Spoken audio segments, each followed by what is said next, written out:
Ia o te fia fo e o folofa ma fa talo fa tu Samoa I lau fa so ngai le vanga o le fiafi. Ila ni fa ia so lua le so lona I vale nei masina o me po o le masina lona lima fo yo le dei. Tu sanga lua fe lua se fulu bre tonu. Ma lo le folau, ma lo le fa toa, ma lo le pale, ma lo fo le tau atai. Wa tau umi fo ili ia so di o tanto wa vala pe fe ali sa long weekend. Ah. Ya wa le sali se tanto por kala mele sa da fi ona nisi fo fo ka to noa. Fe nga yai so tanto wa ofisa I Samoa, ia pe yo ma sa dia ida I swinga fo yo aso nga fu ala via. Ya wa so yo le tanto to ya e le afa to ya mai Samoa e le to fa va ina for sa. Be se fo le fionga le la au fo sia. Petai.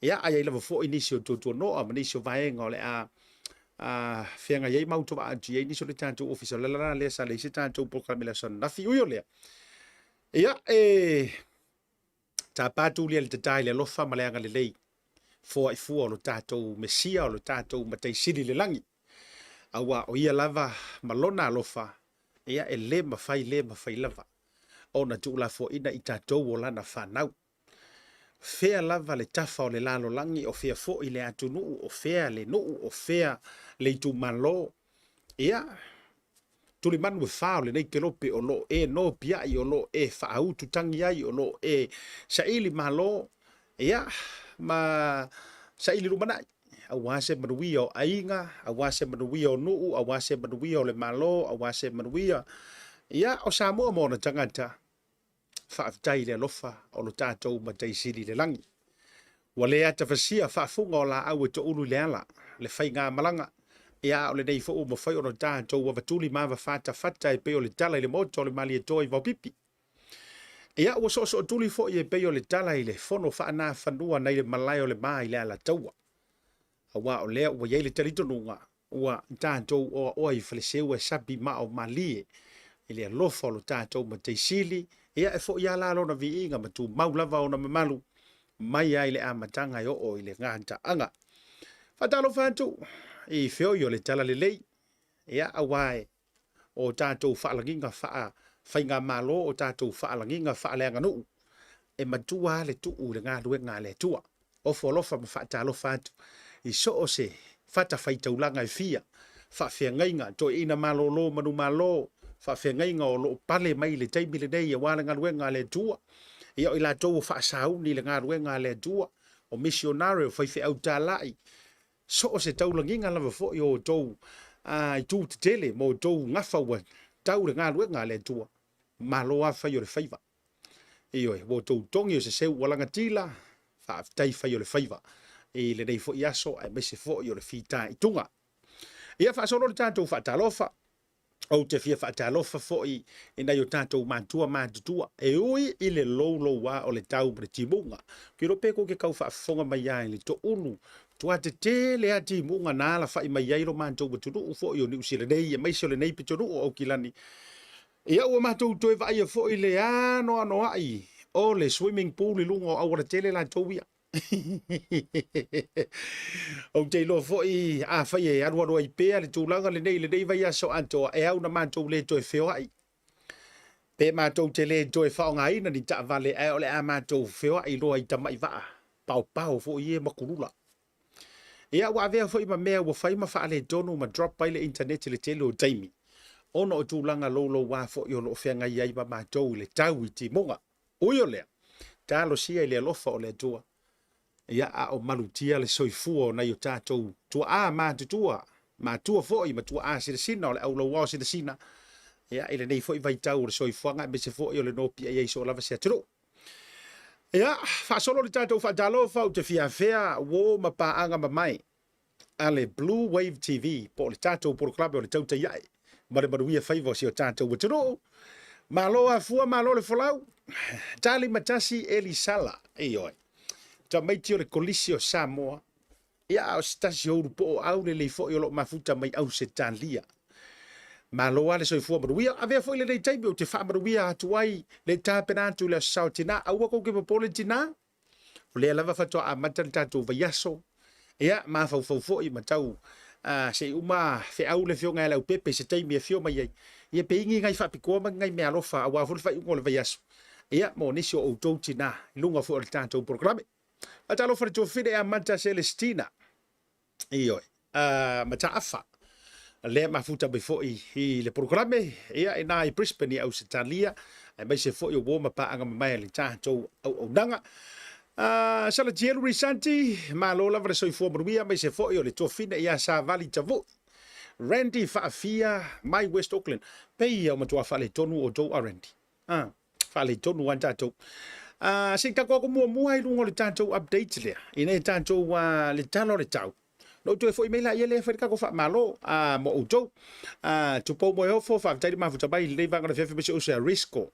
ia sati fo tia tani yelu le ma futa bai le vanga le fefe be se fo le sunga ya tau wina le lei tai samu yo sua ma lo lava fa to le ma futa mai nai nepia ai be se fo i Mary to lua ma futa bai lo tanto YouTube channel fa pe Mary to lua fa pe sunga melu si paia ia le ga tailo amelia fa moana wo lava dei ma pa anga masani lunga lava le tanto YouTube channel pe fo i mila ta veu ma to ma janga te wati mai yava ma to tele lava o to sunga Lucia ia se ka ko mo le tanto update to le tanto weather let's have a look at o se va inga nei o le tanto talo le tau bo ma to nei au kilani ni usila ko se sila ku ngai ka vilinga o makangi io ta vilinga o matangi le nine to mai le lanu me manta a o le mamafo ti bunga le nai lanu moana ina ia fa fa ngo fiona e si la sila mai ia o le pitonu ule na manto nei au kilani sila tu le moto wele na io ele manto tamale na le fa wai road north shore o le tule le to sila mai o se vai nga le o ko ngai kilipi a wale sila mai mo mai fo edison tanto ai ngai tunu i fa fo antu o te mai lo le tau i Australia a le fo ina mai le tanto update mai Samoa e tau la mai le to fava ai na fo sa ia o lo fa le tonu fo ti munga matele ia tatou i pia a o sina vai nga le inisi o mangala e nei la vai ai au kilani ele nganta beta drive ma ngele la le ia ele mama ka fiolai na fai si uminga usau nga ruenga a o beta drive ko rosia au ka folo fali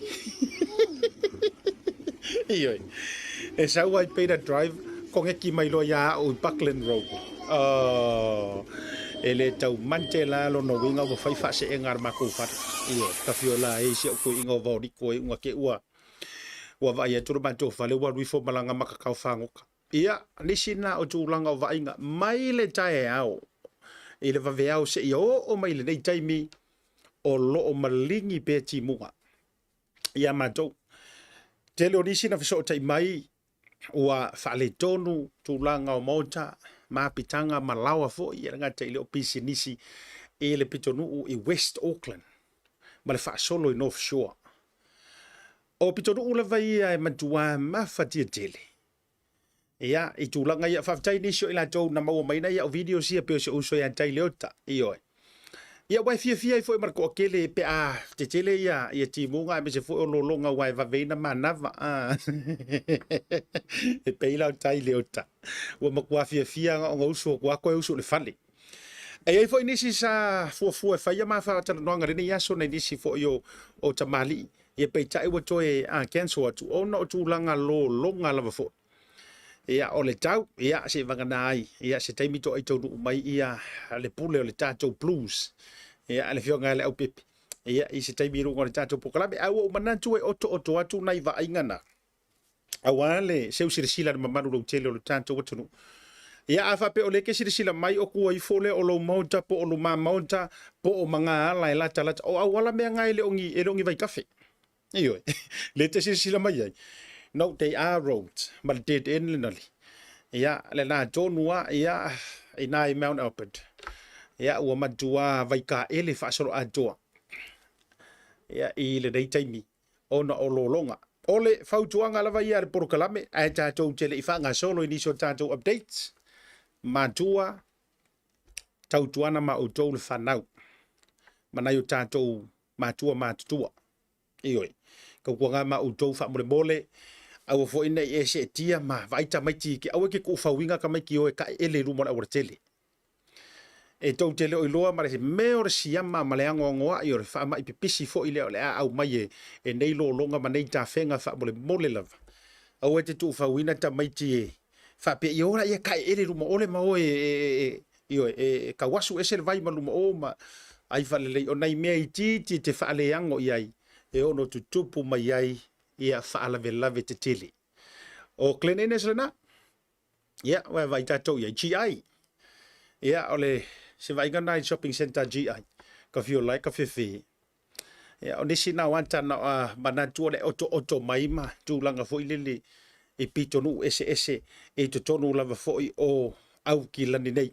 ava pe fo yo lete ma futa mai le taimire nei so se vai ngoni usila a o mama fati munga ia ona e tango le ai poani nai fai na e send mai tono le tato wan chat ale messenger le Bluwave apo le Blue TV ia fai fo na fai lo atu le tulanga o ye fo il kopi go atalo fai le fionga ia le malu te veseu fa savalu te veseu bale ma fchaka be pode le vai nga le fiafi o mai o le tama po lo fionga tama suafa ma lo le soifua la le araisa faia fa dai ma futa mai le vai nga o le fiafi me se ho le tofa ia le vau to ale ma tapula ma le tofo ma ftanga o folo fatu le por kalame ia au lele to le fo i oe o ngar vai nga ya ma to uta ileri ma le tofo ma ftanga fa dai ma futa mai le vai nga o le fiafi ia ai nga tai le suka te tai fo mai ia i rata pasi ia ma se uso le tautonga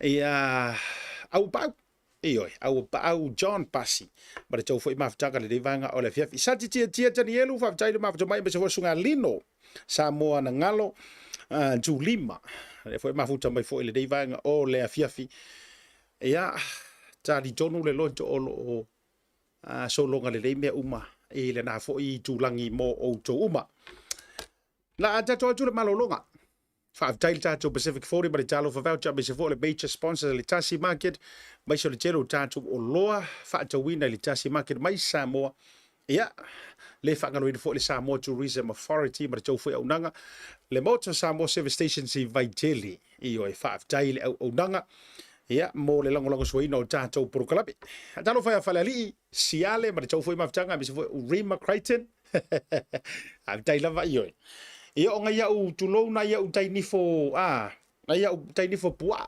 ia o ngai me fo ia nga fa manga kuai kai mi fo yo u fai vale ia ia aso fo yo ma ta fa wala ngol u fa sa mo nga a ver fai vale ole o le turi pua ari wa o le fai va fo na ia fai vale va e di o se me ke so ngoso ka fa e ru fai o le fa makua la ka mo ka wa Ioi. Lau kamo ka wai li katisu. O le wha mantua la leo ai pua o yo a fo yo o tafau. Mo me wai wha e ka uwele leo e ka fo. La tato atu ni tato malolonga a fo i mai. Tato woi tato news update. Ma ngā ia o ngai kako update. Ai malau ori mali ele. Ele ngata fo update mai le. Keiso le sunga king fai popu. Ai ai la male ori mali ele. E winga ile minister o fisota inga. Ia masi ala avonga masi tasi tu stalasinia al samo observer oi au ala keru isi faisa wipuki na to foi mala ia tatu ori ia pe am vai tatu fasalo fa business ni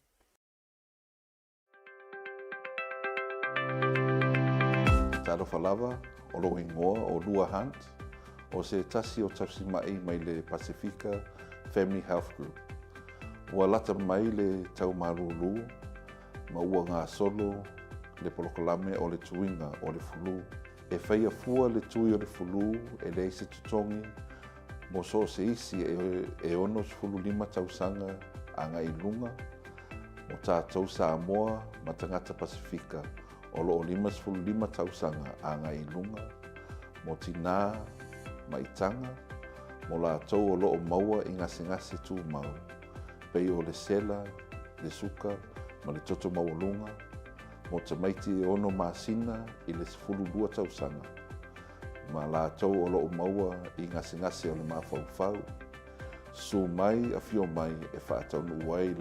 le misela po le tui o le koviti. Mo nisi whamatalanga whafsota i mai le telefoni o valuselau tolu tolu lua lua o tolu.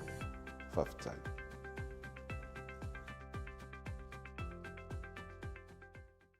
Samoa. O leo tau no mai fale o loa le Tasi Market ni usila nei e tanto o loa mea tau lima SS mai Samoa. E pe o fue ma to launga. Tuinga matano panuava. Ula fala ula nifo titi furumua fa apea manifo oti. Maleano no ayo nisi o mea tau lima SS te filipili mai ai. Maua fo ia tanto tau mafa SS mai Samoa e pe o ia. Ula mafe. Fa apea talo ulu mafa. Ise tau o fietele. Pala unei lole numero lo o ilunga monisi o fa matalanga. Le Tasi Market, le tali o longa nao. Jabira wati le ua se fulu ma le valu minute o te daily July 5 fa talo fa se ulu so John Fiso mata ilinga iyo e ka mai ki o le enga. Ai ma se foi la ai au se antia avea au pista.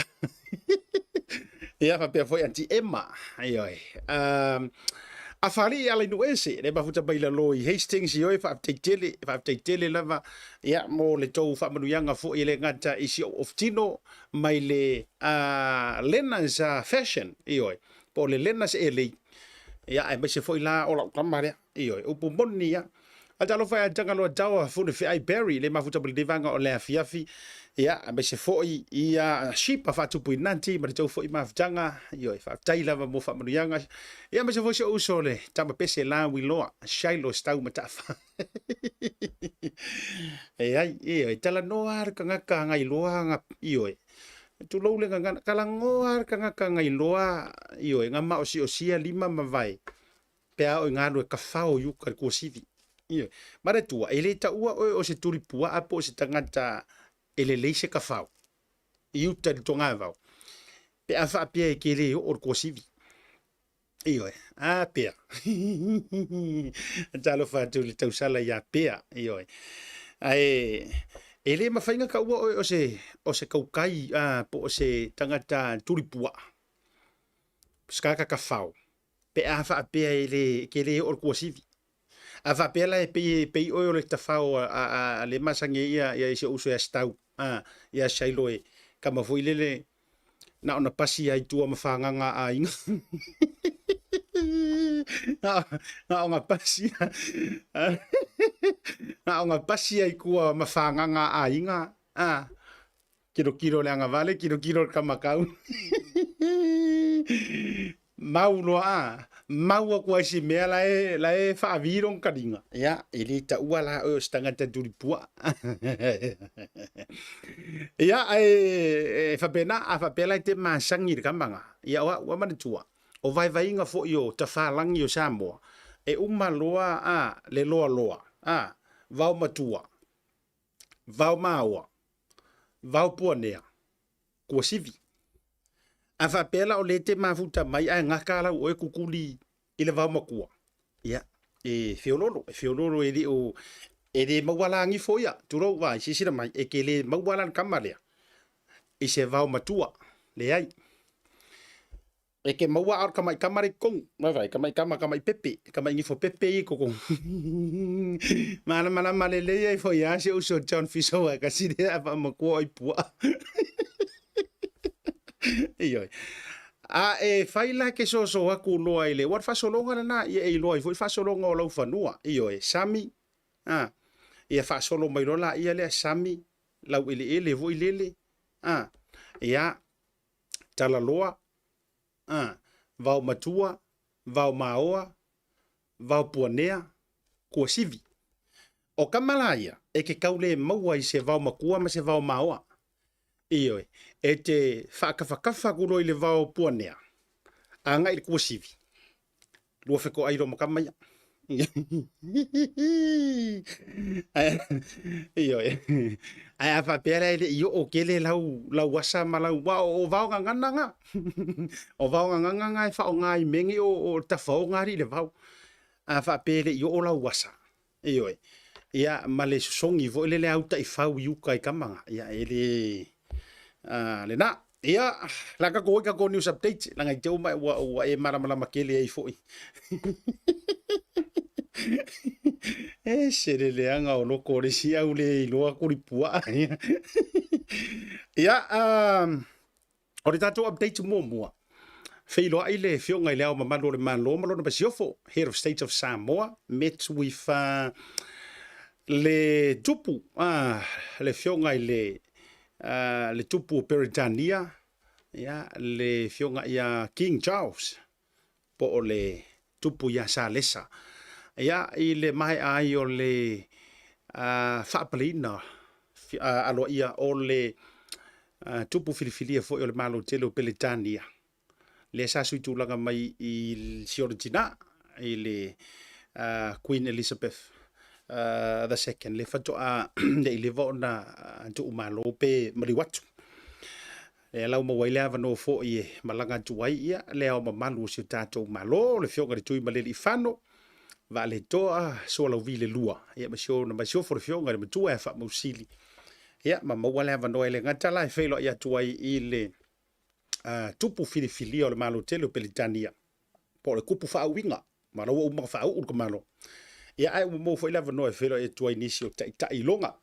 Pristine pale mia ma tai o le tele. Ia o aturu uma ma malo. Lalo le tau pulenga, bisi fo malo le lalo langi whaurulunga sa mawhai o na autova atu. E la tau te mai moina lea fo i avanoa whaapitoa se avanoa whaura fo i. Ia se vainga fo i le toi mawhai ona ngalo mo le telo nisi o tupulanga ma tua fo i. Fitu se fulu tau sanga talu wai. Talu ona ngata aili tu ai ngā whainga lea whaasa valinga. Coronations.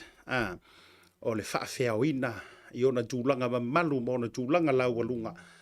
O le whaenga ma le whaawina o se tupu. Ia i totonu o le Peritania po o le lalolangi fo ia. Whaaftaitele lai tātou au le malo, au mamalo le tātou malo, malon me siofo me se fo le avanoa.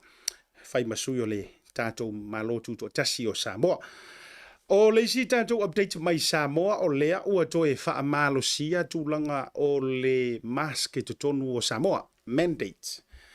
Lea ua toe a matalia ma wha malo sia a matātou vaiaso le nei. Ona o le toe a ea yo a o ngā le whanau. Mai le pepesi a yo le furu. Ua matua le ilo ngai roka mawhauwhau lea ngongoa i rangei me ka ua le furu. O markoviki mo nga lala ese. Wasa si donu ta fa pena o mantu koviti mo na lala ese. Ya ale o fa solo mai lesi ku ai nga fulu. Ya le ala o tele na fia ile fa na o nganta fo ile o to pepesi fo ile misela.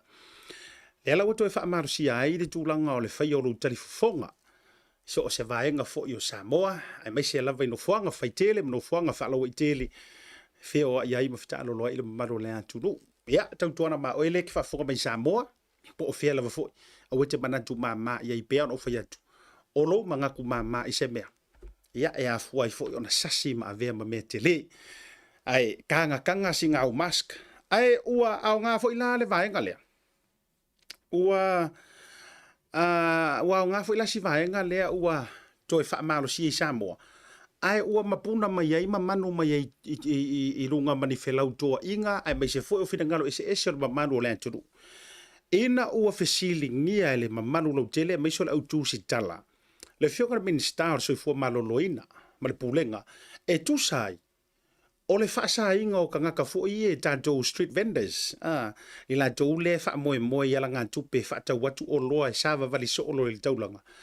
Le whaasa ele matanga ruenga o so i fua maloloina. O no la toa tu e whaatau maski te tonu o lo toa ale whale mai mito tua. Peitai. O leo hua whato a maua fo ele matanga ruenga ma le minister so i fua maloloinga. O maski e kakau o ngā tūwhafua mō tangata i e autova atu ma malanga atu le whale mai. E asi o lātou a inga makaka ma mai ma tangata whapena mo asinga. E ta tau ona ave fua. A o lai whai eila piki e skula ki ma whakau. Tasi la le vaenga o le lau walunga mai nei wa te le ai whiwhina wa inga o manatu. Ma whaiti onga. Ua tu ina antu mautopa atu le matanga ruenga le soifua maloloina. Lela ufa mangingo mai le whionga le minister. O le soifua maloloina tonu o Samoa. E le tatau ona whaatawina. Le tali fufonga, po le mask. Lea nga ku uiskula ki pe ku ula vaenga ye ilumo. O entrance fo ie pe a nga ia tutanga telefone mai. it's supposed to be for free e fuli e sa loko ai se fai lau tala te isi ele update le nei wala ngau leu te fai atu kalunga ka kala poras pe u fa e ngo waru nei Samoa ai ia umalanga fa alua no o watu nga kau fai le ia ma kau veve langa ma le si fa skula ki o fa fingi iyo se va tula tana le ka wala ngau mana ye tele la fa ma o kinga mai ngol melia o le ana sa no le fiona minister so fo maloinga wa leva lava na vatule le vaenga le e fuli le ka kauanga fa kauinga ai lua ka la ku le skula ki o fa mai ia maski tanga talo tele foi le te fa fo mai au ke longa nga kupu ya o le melia fa lua le ia nga ma kau ava ola kunga mua wa ngalo se mask mana tu le ubata tala tia tatou ni usila ia wale o fo Samoa ai no ola tu ai si ma tu ai nga no o watu ai o fa mai e wa hela se mask kia ai ke ufa mai kala finge nga ar kaka e fai or kingo ese kingo kele e pe e le o kele fa kinga kadinga ai fa mai e ru kala ka or mask io ia taro sanga jail te milina war ke minga nga ele ma se lua tala o se furka la tu pele titi le la utanga io ia o fa tu la o fa pe or fale mai ka nga e harufua o ina mai fuar mask o mantou ia i ngi usila e kera kuai ke kaule fai se kanga ka kikia mai ya me o ka pusa mask ka kikia mai lumo entrance ko kiki foi so se office te ar ia e argi foi ese o le ka ki sa fale mai fa mai le e fa ka o le mela na tupu fa pupula o tala le na le mata mai tau fina unga le ava ku se furukala ai le la sa ka sui le ma se suia ai ka ngo se i mai le mask rai ko ngor pusa i lalo le tama i koloa foi le lau lau le ia ngai ua ia nga le na tu ma furukala se furukala nga ko mo foi le sa ka sui ai se fa pe me foi la ia alu ia langa ngai le so se furukala nga ko mai te ro ai a fai maka mai la furukala me le nga ke lo a ole la ufa manino mai nei ele minister o se fu marolo ele ai ele itatau lava ona fa taua io ia ka ko fai yer kala fa finge foi le ia o ngai ai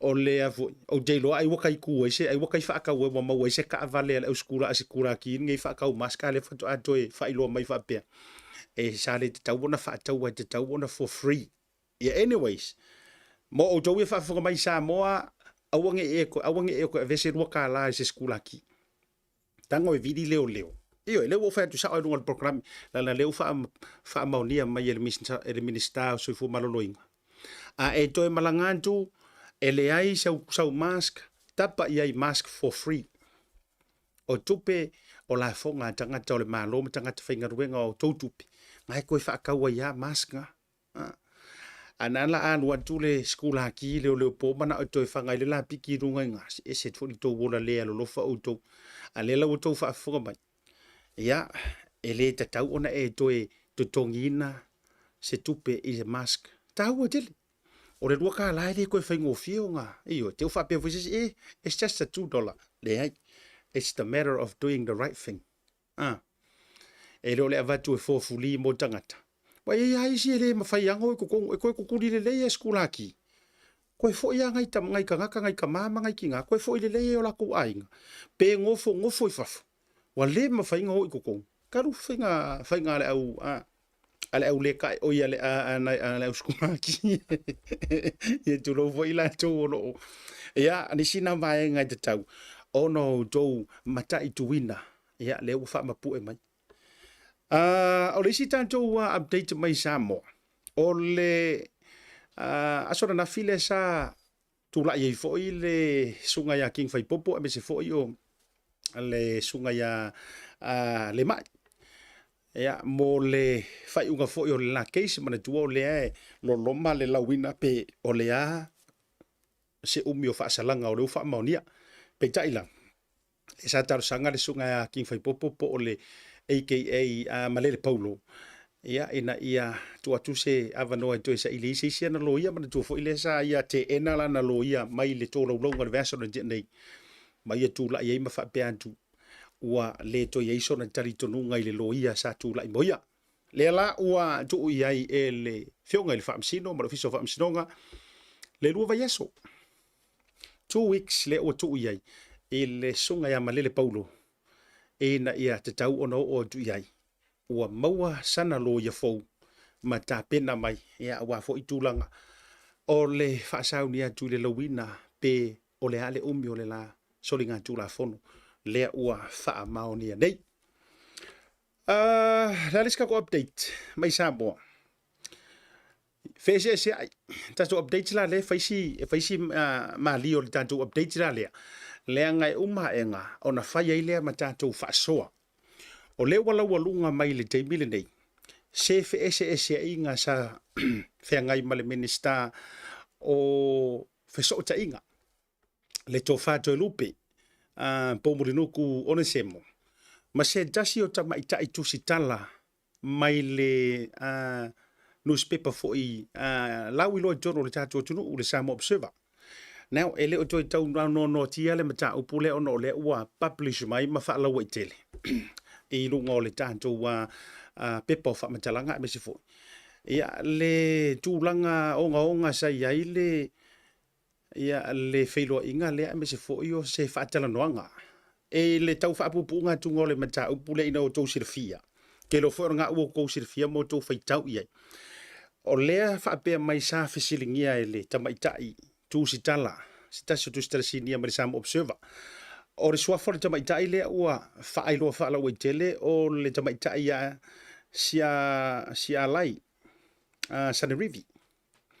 O le suafa le nao le tamaitai tu stala beli Observer. Le sa ia whisilingia ai le fionga i le li Minister Office o tainga. Telecommunications. E te tonu o Samoa. O le sa ia whisilingia ai le whisili le whapea. Lau fionga i le minister, o lea sa tau maua mai i se tasi, o tangata whai ngā luenga le malo, whapea whainga whafisili. O lea sa kau maua mai se tala i se tasi o tangata whai ngā luenga le malo. O lea sa lafo mai lo ofisa, pepa fo i e mo le processing o le va. Le va le ua ke le vesi mai Samoa. Le va fo i le sau mai kukuila sa ua sao mai to tonu o tātou lau whanua ma tātou o ngā sami. Hawhe ia pia, piki le siuka, ko e whanga i sa vai. Whako a maua mai sa vai. O lea lana whisilingia e le tamaitai tustala, mai le Samoa Observer. Le fionga le minister, pe wha mao nia. Le tala lea e manu mai se tasi o tangata whai ngā luenga le malo. Ma wha pia mai. O lea sa tau maua. O lea ngā lafo mai ia le paperwork. O le vaa lea. A ngā i mai lo ofisa. Eoe. Pe wha maongia. Ia pele ai fo. Na paula le vaenga lea e tiro i ai. I le whaatala noanga lea. Ia, o lea la kuskusi mai ai ma o le fo i e au mai le whaasea a le jaws. Now, remember fo, o le jaws. E la tu inantu iluma. O le jaws, o le organizations lea tu si tala i tonu o Samoa. Ta Media Associations of Samoa. O le valanga le ua iai, le la ua ka akiar kengi kuskala le Observer. A le la ua wha benei loa le matangaru le mingiska. Ma le associations al autostala. Now e mafua ona tupu le vaenga lea. Ona o le kali ai le fionga i le minister a ngā i le teine tustala lea. O le kali la le mingiska e whapea. O le o kali le fasiti. Ai o sai. E te mua le atoa ngor whaataranonga le lunga awo manantu e au watu. Le update le. Ai se ili fo iso ufira ngalo. E befo no utu ala loa tu le tele o porukala me matulanga uma. Ave ese mai lo pu lo fo ile le ilau vaenga wha upfai. Ave ese mai. Ai au mai lo fina ngalo malama tātou te whaasoa ai. I manatu malangona ma issues. O le wingo la utala. A whai o te whaitau watu i le mea na whai e le mingiska. Mua makua isa i ale mingiska. Le tustu le whaasaurunga. Mua matua le fia lava ile. Ina ua fasili kama i kailea. I le fasili lea. Ma ia whaapea atu. o le mea le tongu se pepa le fai o le kauma fai e whaaleanga matu i lalo ia lona tamalianga le fionga le minista. Lua, o le a oviria leo. O le a oviria maro ko orua. Ia. O le a oviria mara o whaingaruenga. Se i o mai i. Se isu e maka upule. Lua le lei tu la o tau fia i tutono le ofisa o le mingiska. Le tamaita i tu stala lea. Inga se i o aku umaka ngaka ngei le wa ia fola ina. Se i kausu e. Ia mawha bea antu. E ke malama ke whare pui ia la fonga. E te malama te whare pui. O le a whaila le complain ia te oe. E tu sa i o wha matalanga. Neo, o le vaenga le wafua ina no vatua le mata upule. O whaali fo i fina ngalo le toatele. Peang o whaiaku. Ka kia ia le tatou manatu po o ika kou ke au iai. Ai, ia kia, o le a so fina ngalo. Whafonga fo ila le whainga o le fesiti. O le fesiti lenga whau. Leanga o lele i le vantu nei lava. Ele i le vaku ngei lava. Na maea o na wha mamalu le aso o le sao lotonga o tangata tustala. Na. A e fesili mai a kia au. A e fesili mai a kia au le fesili. Ele anga la fesili. Iyo. A e fesili mai a kia au. Ele anga fesili ar kengele. Now, I don't know her. To be honest, I don't know her. I have no connection or whatsoever. Ai o ke mangakua o ia e ngaruenga whaatusitala. O re ngaruenga whaakusikala. We wanted to make sure e clarify pesa o le fisiti, e pesa o le mea le issue leo arises. O le ala fo le nae a fua e manatua. Ta ilo i nisi fale whaasala lau. Ai mai le amatanga ina ua suir whainga malo. O hau leisi tangata na mua lava a mata o whaatala noa ina minista mai Samoa. O le mafua anga. Le anga o le mingiska kongu wae ka kaunga kati. O le mingiska. Ai fai lau talale uta faiso. E le mangingo mamala malamangi mea. Pe a ku use mingiska. Ai e aru e fesidi ise kuangati. A e fia manino i mea o le malo. E ke alu la i le mingiska. Ia neo. O le winga la i whakula kakala. E le o mingiska umafoi. E iai le whaamanuianga lea o le lava o ngosai. Experience e tautala. Iyo, o le puku sa o lava. O le fuota mafuta ta ita le tele o nei minista ma nei whaipule. E le maua umai le ko akele le mero le public speaking. E mawhai eo na e whaasoa matulanga whapena i o manatu. E peye e iaia ila tau e fito i tonu kama fo io mai e front le media.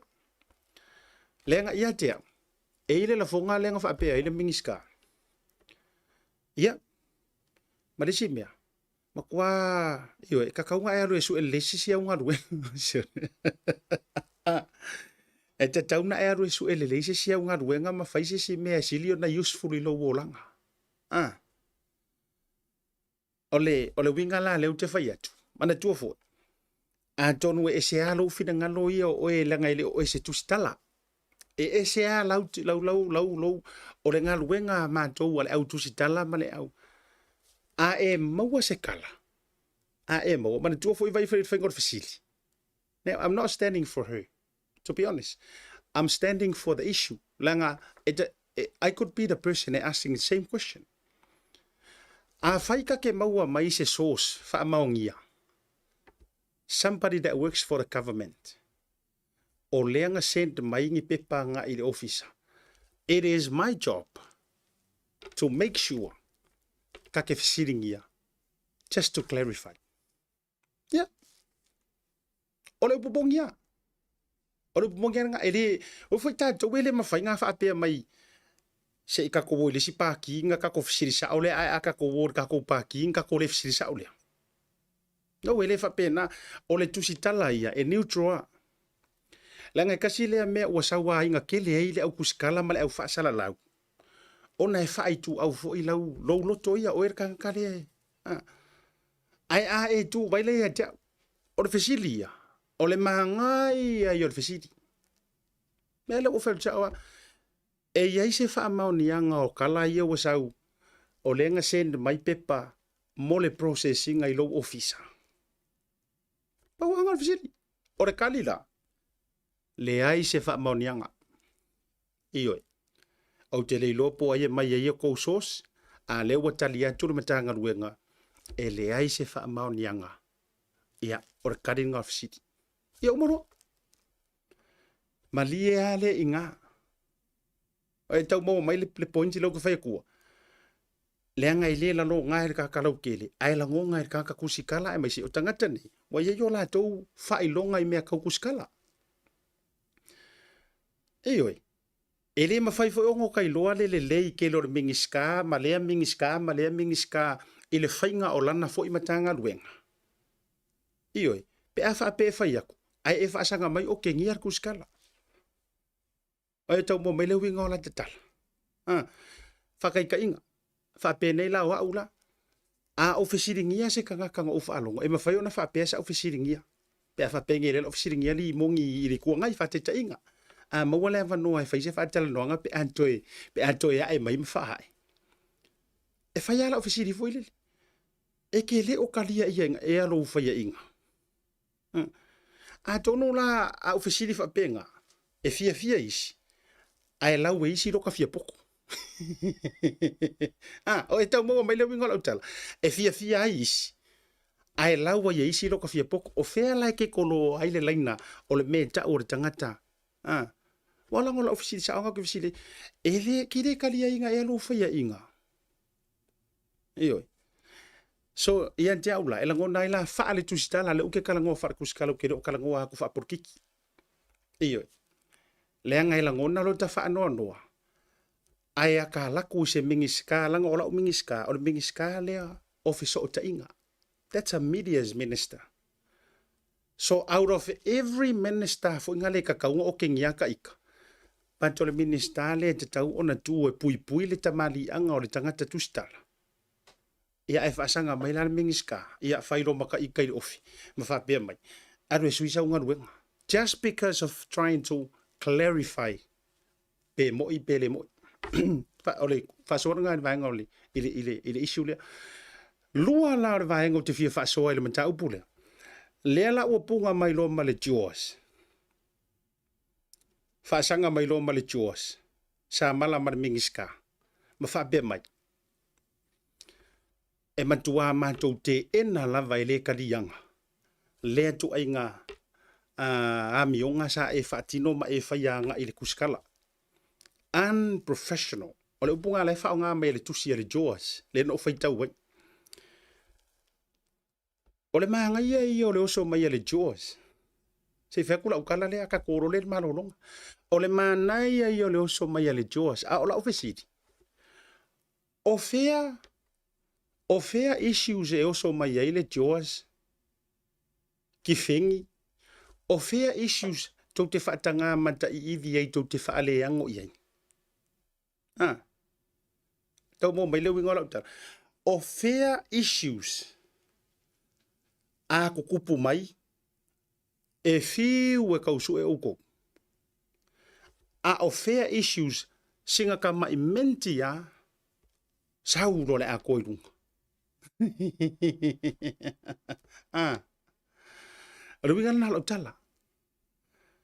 O fair issues fo i e nga onga map ya ele to tau nana tia langa pen o ta faiatu na mantua ta fiu e tau sa ili tu se avanoa se i fai so tau fina ngalo ia ese kasi fo yo o nga fa sala laule ai io le na mantua i sa malainga e o a fo le tu singo news e se a fo i pile ia o nga man faingo ku singo news e o faiatu na mantua i fiu e fa tali se taimi a mai so tau fina ngalo fiu e kausu e se kai me au mai so ko finga ngalo pela ko ave ye se warning pela ko ave ye o fe tonu la me le fa ka fa o fe ko ngure fa ka sang ai le va au ka ko o le fo i ka ke fa sang o fe tonu la a fa pe fo ila o le u ta to fai mai a whaapea o le ua tātou whaapea mai o tātou o se tasi lea o poutu toa o whainga malo Fourth Estate pea whaapea o ka kou o le au kusikala Faila se whainga isi fai se whainga isi ofisa whasalalau wa kaunga fai se kou whainga isi ofisa whasalalau ie so onga whakaasinga ma so onga whai wa te taunu fai se whai unga na mea ioi ia le pe fōringa mai e ngā onga ngofo e whaakarikari ma whaakarikari kingi aina ona fia sasi mai ao i vaila le vave o le saunga o le saulunga o le post lau a mai lunga o le tustusinga a ua le vanga ka umangu o aku mawai akunga se isila silangi le au kusikala ngai o whaatasi ma Code of Ethics o whaatasi la to tustusinga le ala ua whaingo fie ngai langa whaapea mai le George ua soli e le mingiska le Code of Ethics au tau fia maua le winga o la utala au te le whapeu te whai atu nga kobole sila i lunga ile artikola le George ngai au mai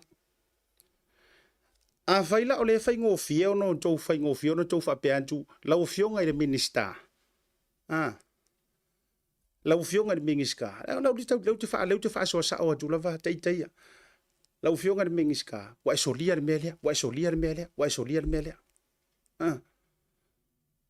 la mea le inko le whaia isi au nganga a se ala tau te le whaasanga isi au nganga ngai le skala i kokongo Samoa wha media ma tau whapea atu loa pei lewo fai loa tua lenga o lena lau walunga lava le article na ai se ai le fai ai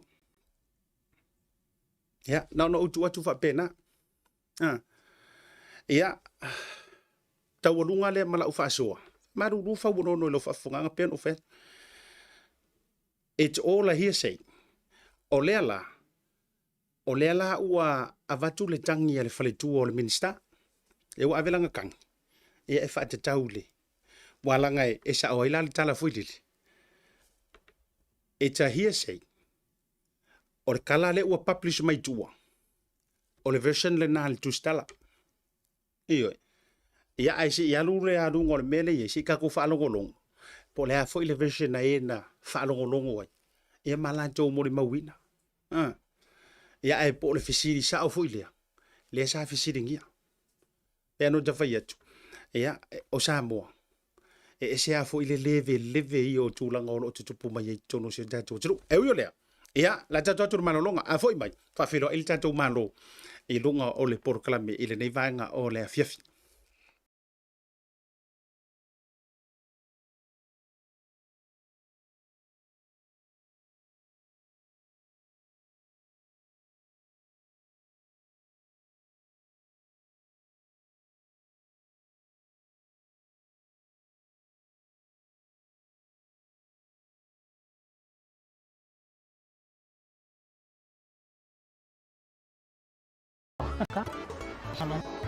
Okay.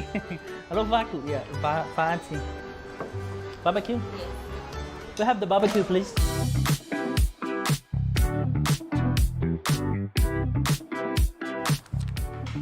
Tell off a voucher. Thanks, tell off a voucher. You know how much I love you? No? No.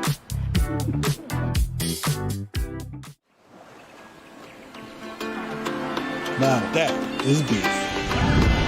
Think that's beautiful? Look at this. Nah. Wings without crowds. This is beautiful.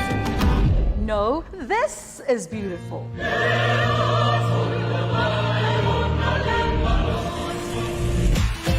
Come on now, this is beautiful. No.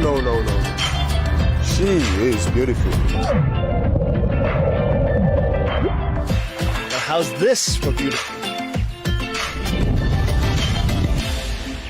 No, this is beautiful.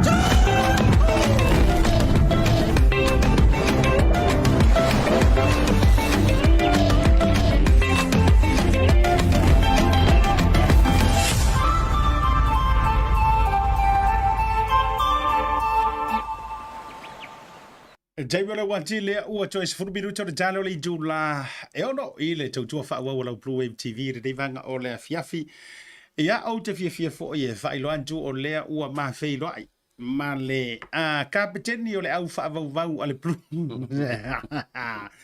Le au ole le au na malo fua le fai ungole nei vai aso. Ia le fionga ia le upepe il junior jala ilene i le maaporo kalame foi whaau au se fo niso mata upu e tau te whasoa. A taro whari mo fo whatu mana ia li le sula ei. A lo le soifua manuia i lau sunga le taitai o le tato au malo se le Hurricanes. Ia, po lau talenga fo il vai malai. Ia, fatalo fatu fo i pa i o Samoa lo mafuta mai le tato po kalame. Ia, ui le lo war tau i au kilani nei tatonu. Ia, o lo manuia o tau le alofa malanga le lei o le tato matai sili. A whianga e fo i mga mata neva yaso. Ma lo whaafitai tele i oe. Waka pisi lava foi ka ika ia e oe. I le apisa i oe. Sia manto wa o ngala e whai. Ia ai wa pe waka i oe. No lo le a malanga sia manto au na weta ua mai la malanga i fiki. Ia o whetu lo le ia savea ma le manto team. Ia wako ulo foi. Ia e le kakaungo ko waku fua tau so na whaia tangata no o fiti. E ana le malai o fiti ana le lau ele. Ia le lau mo foi lai no mai al talo ngo to whaia tu.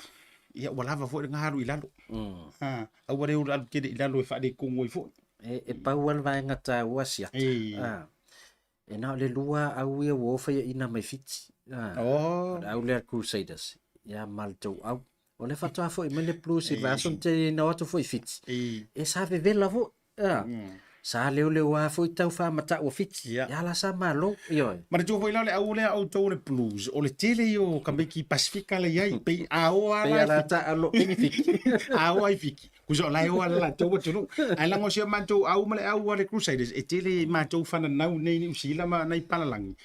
E vela tele ia te au waka foi ka au fia ka longa fai fiki ko e mai ka longa fai nei io wa vela mama ia kama ma pepesi ia fa mai ma tulanga fa pena ai si fai la kanari i ko ka longa ri ma le monari o le ta longa tili na mata mo fia na le run le na matu nei io mo le finau ma le taimi ia o la lava e su e po ai e man malo ia a ton wa fa lo mai fol mona e fa intalango Eden Park sa feta no o ina mata ila kapito no la tunu na sila malo io ke lo walu nei tai mo to su e se alo fanga fo ile le to le na no fa yatu fata mala fo mona nganga o fa yaku o le mea mongi ia e malo mona o to wa ia o la vai fa tu stala na o le o to la vai ia o le la foli o le mea lo fa na fo i fu usa o le ko malo o le mea lo fa la vai ia na fo i fu e lo fa di ya e yo ia o tele ata la vo ile ngole sa malolo to au ai ma le ta ti lo pe mai results ben fai Ryan ia na tu ifo ta to results va fonga ia la sa I'm with Paul Spinko I'm with Paul Ilmela Highlanders ma tu wa le lau fali le si ka mo per ka longa elise me la pona na to le na lo te ke mai pe fia ai to talonga Crusaders valus full tolu si sila ni ta longa ma to ma le trua o jale lali o fitu le lo fa o sala ai o sala foi se o me nga vel lau fali ka ki io e tante le fi o me vai foi la o il fasciare wa mai ele one of the famous coach for you assistant coach All Blacks Kamo Smith Famaya le wa ia fascia tele goals nei alo fali e cost o mai le preparations physical mentally kuso le kele o mea antua o matua fa aleanga ina uma ese call se tas to aleanga me leanga i ma o le tala siata leanga te be mata ta longa o le interview le captain ya fitina fa ina wa uma fai mai na ia o le matu talonga le aso nei pe o le me fu o matu tamo mo ya tu le inisi o tu mai io la matua mata tia le o fitina o la karango fa pongisa nga ia wa e manga kua o tangata pongisa ki mantu a talo fa antu ia to le o ia o te fia ile malolo ya ai o te fai atu ala utala I feel like moana team for as being rocked lai lau kala mo ave se yelo walango o ele te sponsor for ile ti se ole sponsor mon e lai ave ia matu tu pe so ni awal Pacifica na matua ia o ma fau lava pe o se me o to nga o ia ku aises Wow, uyo la todi. Ai vai vai la yai. Pe wa leva nga sa ungi le momo e lo fali. Wa leva nga uloanga kunga from miles away. Le sa ungi e kau le wango le mo le vai. Ala la sa ungi momo e le orko. Na e la ngona le tala noa la folin tala noa i lato kapteni te mina. Le ale kana mo. Mawhai e, wa aita mai offside. Wa aita mai e whata ngofi mai tono le molo. A to tupo la to tuli fo isi situ. Ia. Wa o laua ta alo sufa te mina. Under pressure. Ia, pauan me lana mana moana. Ia, yeise mistake blues ma lolo. Ia, ai. Ia, no mana o te whai atu rana uta. Mantuala. Anga kou whai ingai i. O le luma o salvalasi. E nana o whai atu. O ka whai o le moanga le lalo le se maro. Ado in tonu na lau tala. O le moana. E fau. Tusa pe le, e le o te me e ono o atu langa la ele au fiti. Ai mafa fawala la o fiti. Fatoa lua. Pe o fata usanga la o fiti. O moana le fatoa lua. Ai le fatoa fa ai fa ina tau au se lau tau sanga o ta. Ai si sira la oi. Ai a fatusa tusa la ko fa inga. Ia la kao la fa kusa. Ele i fa ina. La fa oi la fatusa tusa pe anga wa o ko malo fua. Ana tau se va kuna ukana le. Ana or ko ka longa ia ma moana. Ele ai longa nga ye se kangaka. Ki royo ase o na tau le uele i peki ya moana. Nga peki o mala vai le blues. Wala nga tu sole tu fa. Kulo maluva. Ka ko alu i ngana fa fengo fi or ku fa maluva. Le la pingi. Le matua le fi koe nga ikusa o le father and son. Alena se manu ana le to e lave le lau fali. La sa fatino ngaluanga la fodi. Ai te la tala malie ya oi. O le moana le ta alo martou au vai aso nei. Le la tu te manu a mai fiti. O le manu atu moana i. Ya o le ta longa lale. Oile la ka aro mare. Hurricanes man moana. Va so nei. Oi fa pea ori o matou mo ko ori. O matou male crusader. Ya si o atu foi le loi. Ya mana tu foi la le moana le na ta o foi taita alo ma. Ale la o le lo. Ya. E he rolo la. Fia foi lenga mako malo i. Ongo se fu. E fase fu. O le a e sila la. Ai tango sa o le tama matua. E facilita mala tinti. Iyo, le la vai. O mana tua pen kau feo lolo fiki nga mako foi inga ia na o tau matua fiki. Alo, ya. Ano te atu ia nei vai ngale. Ore mai a foi tap ten. Can we have a look at the standing from on mole Ryan? O le standing le way il time nei. Tula ka mo le sifi. An pitchet ma ngai ke le sifi ari. Mania tele la wa mutalo ma. O le record le way le sifi so far ever since.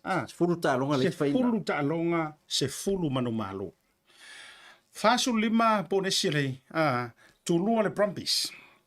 Tula ka tolu. O yo le wa me i o i runga ri. Fo yo le winga la ta. O le au to so mali la to tu lima. Masalo e umalo to fe inal moana. Porto valu to te tua. Wano sa mai la. Vai sa o le tua. La o tu valu tua. E fuala fa ma fo fa ma to fa ingal tu valu. Tus fruiva. Ai to malo fa au tus fulua. Ele fe to ngai. Ui ole. Ole ungala na sa ia ta longa fo ile weekend nei. Fa tai fo ilai. Ila to lo fi fa alu tu pe. I vai nga foi. Ai o mai di ni sio vai nga ise mai ta longa male. Ava singa fo le vai so me so ti mu ngo fe ngai. Masalo o lava yaso. Pisi lava tato Mother's Day. Tato whapitoa Mother's Day. E ye ni sio lato lewa umantu tu fato lato whailonga o se ia tato titi sao. It vai aso tene. Masalo e fo i man malo longa mwhaiona maua ia na yata fo i lato. Laua wha o ato lato tai lima se lau tala. Te reo tala lai whai mai. Whai mai soli. O le mea ina tu uele se mea lo whala satina. Ai whaftai. Maua lima se lau matiti sao. Al tau pap sa lafu. Tau pap sa lafu. Na ye nisi mai tonga sa moana o atua mai lato tai lima se lau. Nanga ngana tato company. O lo tau tua lava mo tato i New Zealand nei. Au se tālia. Po whea lava le nei ke lopelo e mafuta mai. O nai mwhai o nai alu nunga le tato website at Digital International. Lafo lau top up. Ai paulan vaenga e a fiel tato whapitoa le Mother's Day. Nau i lato nofo New Zealand. Ma au se tālia. Pau nau i lato e mwhai o na maua lato whailonga. Tolu fo ia tato cash prices tai lima se lau. o le whapionsa ina las Farailan nei, ia, te tau ana luas futala New Zealand, pe luas futala Australia, lau top up e tona lafu. Ia, o na maua leo loa vano tono tātou sei. Tau a tele tūranga le asiata le avanga leo whatau me top up whaloloa. O lai mata te tele ai lunga pepa top up, le tātou numera o Valselau, mo New Zealand. Ma tātou numera tasi Valselau mo Australia, o le numera le nai te tango e vili.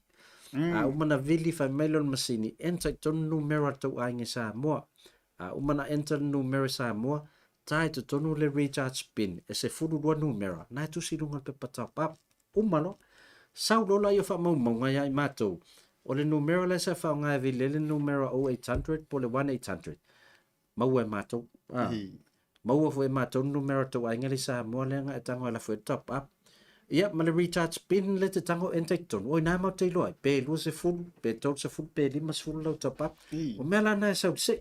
Ala vahenga le uman wha tau top up me wharo loa po e lata. Send the messenger sa mua e tango whi vanga le sa mua whaatinu. Ele ona o tol se New Zealand ma Australia o te le lopo por se ia ila lu tato lo por se ia di trua ma no va tai le wa jo fa fo bo fo ni so vai ngai au fo na si la fia o ngai mistake la kia ngai ki ngo mi si fa mu yanga ya mi so si vai ngai da le o le o te tau si le tu a vele fai i no lau au e mai ai fo ile nei aso ia matunga la fo o tato ta uku fa ta noanga ia o le tau ma ua mai e tu lau ta vale au pa longo mai o le te mai ai le jos ia ai mai se fo ile fa ta noanga fo se meu tu pul minsta i Samoa ma tu langa le va ale mai tu tila e o le tau vesili o le me lo to il tato ele to mel tato va fo na fonua ele ai o le to ai tau nu Oi, to ai tau nu la on the way. Yeah. La on the way man to fo le wa to donate fo. Ai ole alu ai la mata to va man to le va ale na mai ya pani. Ela intiti atu. Ia ma le tato va ale o to e mai le fo Australia. O la we le va ale na mai ya pani. Kamara kiki. La ferwa ai temi. Al tamala po ala le to ai tau nu. Ia si tai mi fo ito e afso tai o le fa mai sunga ya tai leota. O la top up to furu se tu one to o le sila tu la fono tatu papitoa. Top papa ia le. Mai sorry o vai rupi. O le visiri mai 8 faritano ai. A pe fiere top up online please. Mantua la vanga le fa le Digital International. Al tatu website le Digital International.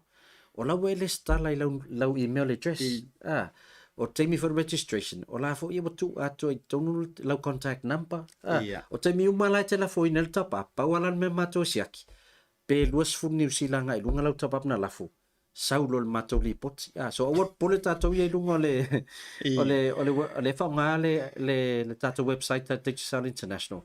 Le ai ona e automatic ale sau ona. E le mfaina na la for top up pe ale ton lau email.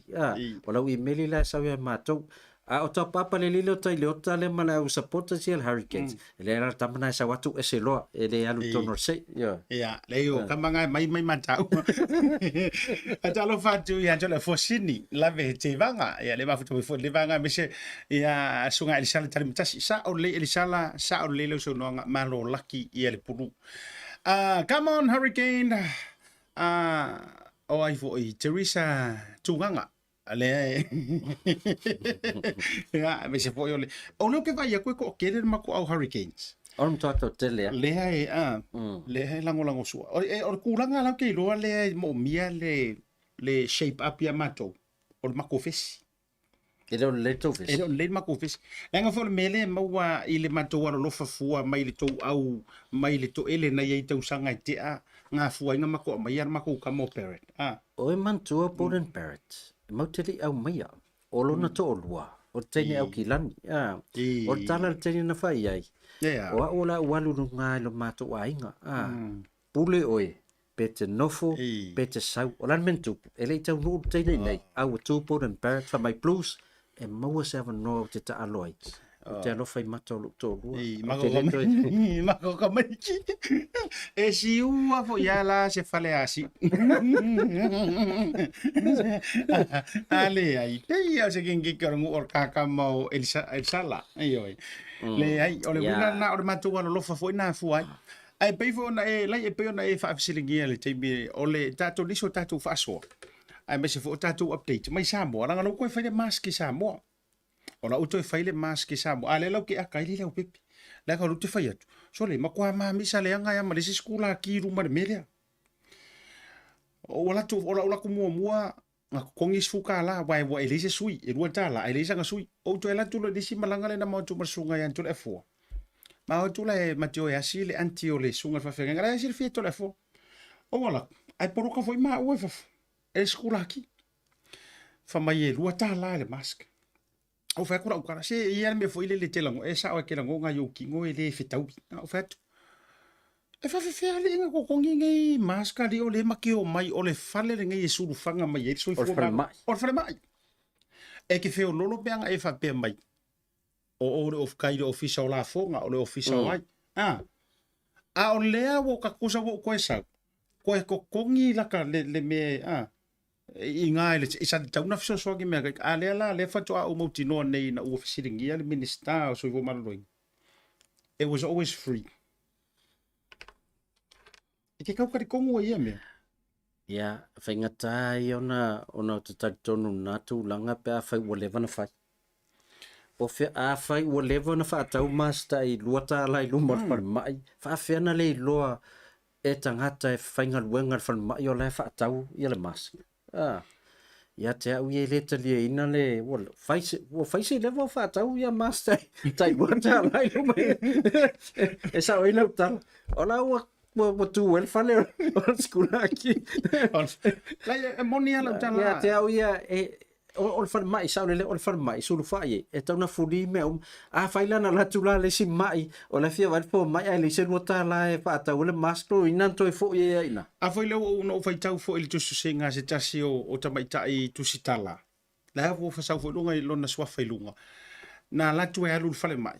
Ala ku kokongi le rua kala ai esi tamam sia na fa na una follow du tua e leila se kupi o fiusi ka mai karosanga ia ile skula ki mali ona fia o kokongo e asi wo mai mama le se mea ele ve fo ia ona le se tupi wa ku sai le o lava mo la ko malang fanga ko e o fale le ka mama malang fanga o enana o fo yetu soli o le maku wa u la ngi ka ka mala tu fo me fai ai fai i luma le mu kinking o le la enana o fo yetu o lea e whai lava fo i lalo mai avatu whawhautuanga fo i le whaatata la fo ngā e le.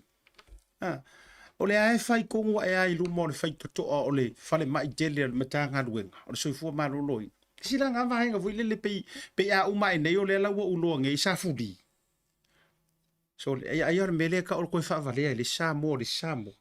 O le mena le tatau fo ai.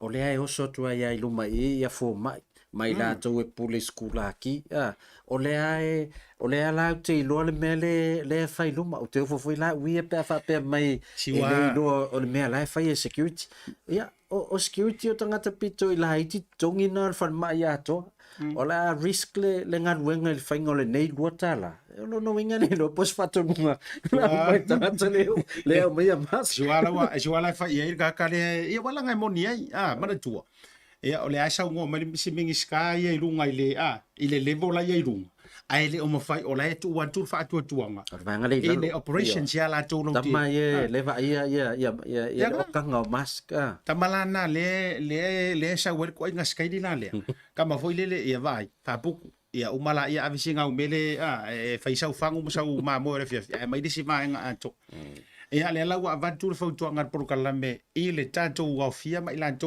mai mo mai a koe whai aku se skula ki aki oe. Vili lo mareo ni. Manue whiu Tautai A'e whaatali atu tō whai malai.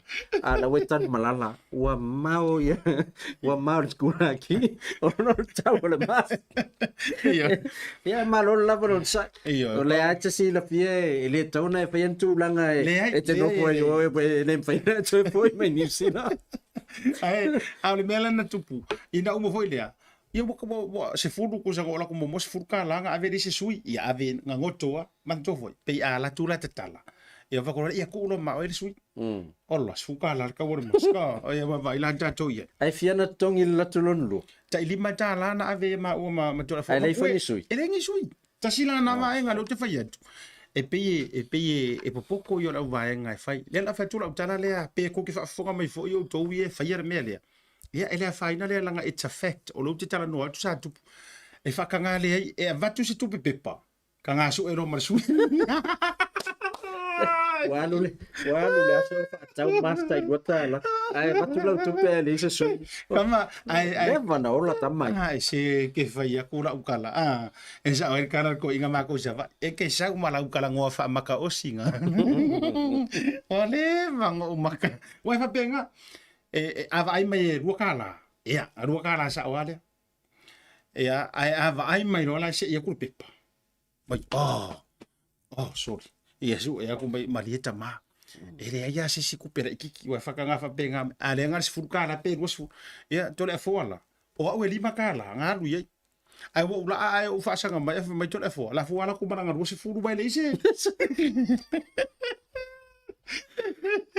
Se ngat wengai ka frenga wengai. Ka ko fa ka mask yo pa pe do suka la to baila tato ia. Ia olisi vaenga o mata upu fo yo tupu mai tono samo. Se tasi la vaenga mana o tate fa so ai le o pipi. Wa wo mo fo ina faila uia lo manantu na wa pe no fa tu ele a fia fua. Me so ngat wenga fa tu sitala. O mata upu le ke manga o ka ki fa so ai. E ile mata upu lo mai lunga fo yo tustu singa mai Samoa. Pe ua too much telele tu ainga mele o le fai o makai. Matai ai tamaiti. Ma le au tala vou. Ai ua le ai se au koukua. Tu sala o lai amai fa asoa re mata au pure.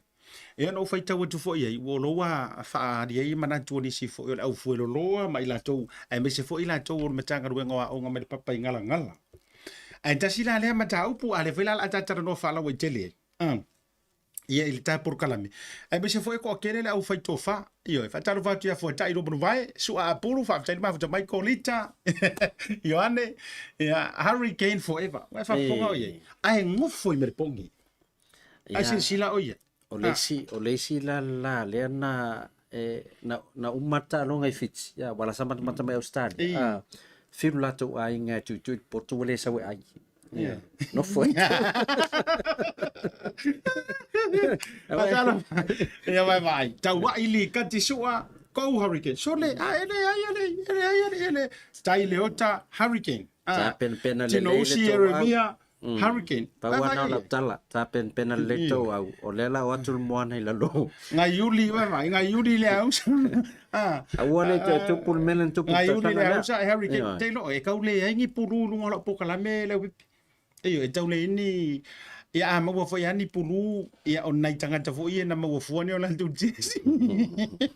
Uyo le ola so fina ngalo ele a manu lau ti ma le foi fai mai le manatu fa autu ina le fa so.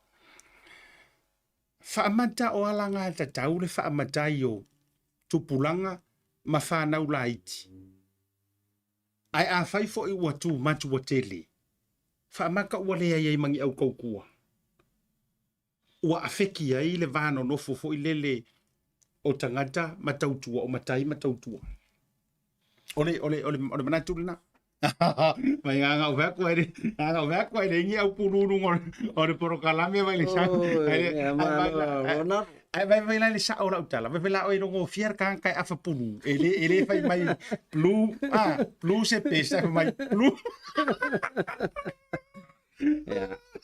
Ai o tu langa lo fisili ele mata pule mantua o tangata e fa ia matai o sa o ainga ia o la tau ba ai ele tau tua a fana ia e ala ona la tau ave ia sofa matai o isi tu langa o le ile sa a to e pau yo tangata la to le ai o suafa ia o suafa ia tau ona se e isis ia au lai o tamit ia o aso ia sia tau te loa sa tala feanga ia tu langa na ona sa pe to lai ti avu ile ia e tasian matai e pe to fato li malana au tau tua ia vai ne vai te o uruola ai tasin matai a to ti limas furu tangata lai tau fai tau tua mai po ai la asau ia wa mata no isi ainga fa mai ia o tono tato ainga fa sa fual tato swaf ia o to tele o tau sing fa salafa o le o to tele tau sing o file mu fa titi le oi fa msinonga Mana ia. So ia te o le winga la utala lu te whai atu. Lono winga. Ta tala suafa ma wha asalafa. Ai ole aunga o le vaenga le O le tau ini tuli se atu. tautua. Ole tūlanga i le laiti po le tinifu. Kama fo i E le te tauona mo lavan man malamai. Wai, la taone i tati tangofi e tala le winga o le matai. Ia. O le makai. Mo ole ale pule o le kaukua. O le ale pule. Makai. Mo kasi le upu e whaonga sau wha inga a matai o sau wha inga le pule. O le winga o la lautala. E iai o to mai mo wanga waa. Ua te tau waina i o ina o e ala i lau tautua. E whai ma makai. O se makai. Le anga ke makai roa. O ngā whaonga le o vaonga ngana ia ia te o e iai lau tō wha e iai lau wa. Whautanga. Lau whautanga. E ke makai loa, whaonga ia o e upunga. O whea le kōwha, o whea le ukanga. E ei ma le upu o leisa urukusipa ia whaonga ia te o le wha pale pale. O le wha pale pale, o le wingara la ukala, o le upu no le wha pale pale. E ave le makai e le a venga miki. O ia te aulai, o whea tonu la lea e kolo ai le leina lea o le mea le wha pia mai. Mo oisi leu pepe. E a fua o ngā wha makai o la tau tangata. O le kao fio finga o suafa. O e kau moma. Le wingo la te tala. Leisi mafuanga na. Leisi ngā mafuanga. Kusa sau kamale wha makai. Kao fie suafa iar ka kuai. O la ula fesiti. Se mea sa o ngā mea. E ka kau wha makai o e ongo se kao finga o se suafa. Pe e tatau na wha matai o e ona ua anoa lau tautua. Ua malie le ainga i lau tautua.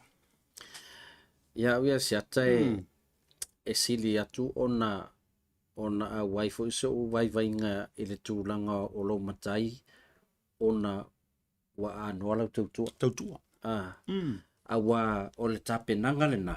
E te aluato i fo e te sawha i mai o el matai. Ua matua i manino ma mau lau vaai i au whai unga. E whaatino ai i au to finga whan matai. E taita ingo lau a inga. O le taita ingo le taunu. Ia, mai si tūlanga whapena. Wa a taora le tūlea ua whamatai taua ina tau fia i le tātou suafa. Ai misi atoa ia tūlanga ia e tāpenpena ai o ia o se matai. Ia, e tati alofa fo ila i sieta mai titi. E nā tōnu lava. Awa le la watu nā ona sao whai.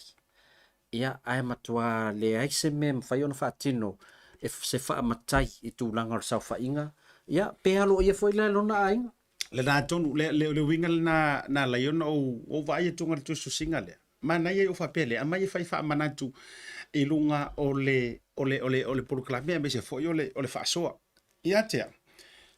E le kakau o te le ioe. And I am sorry to say this. O te le ioe a ur wha makai o nkamiki. Kero, e lau alunga ilo lo tole tala si whaifea au foile, si whaifea ngai ngā foile o tio a mosa. Tio foi, tele na whai e tio a mosa le tala lea.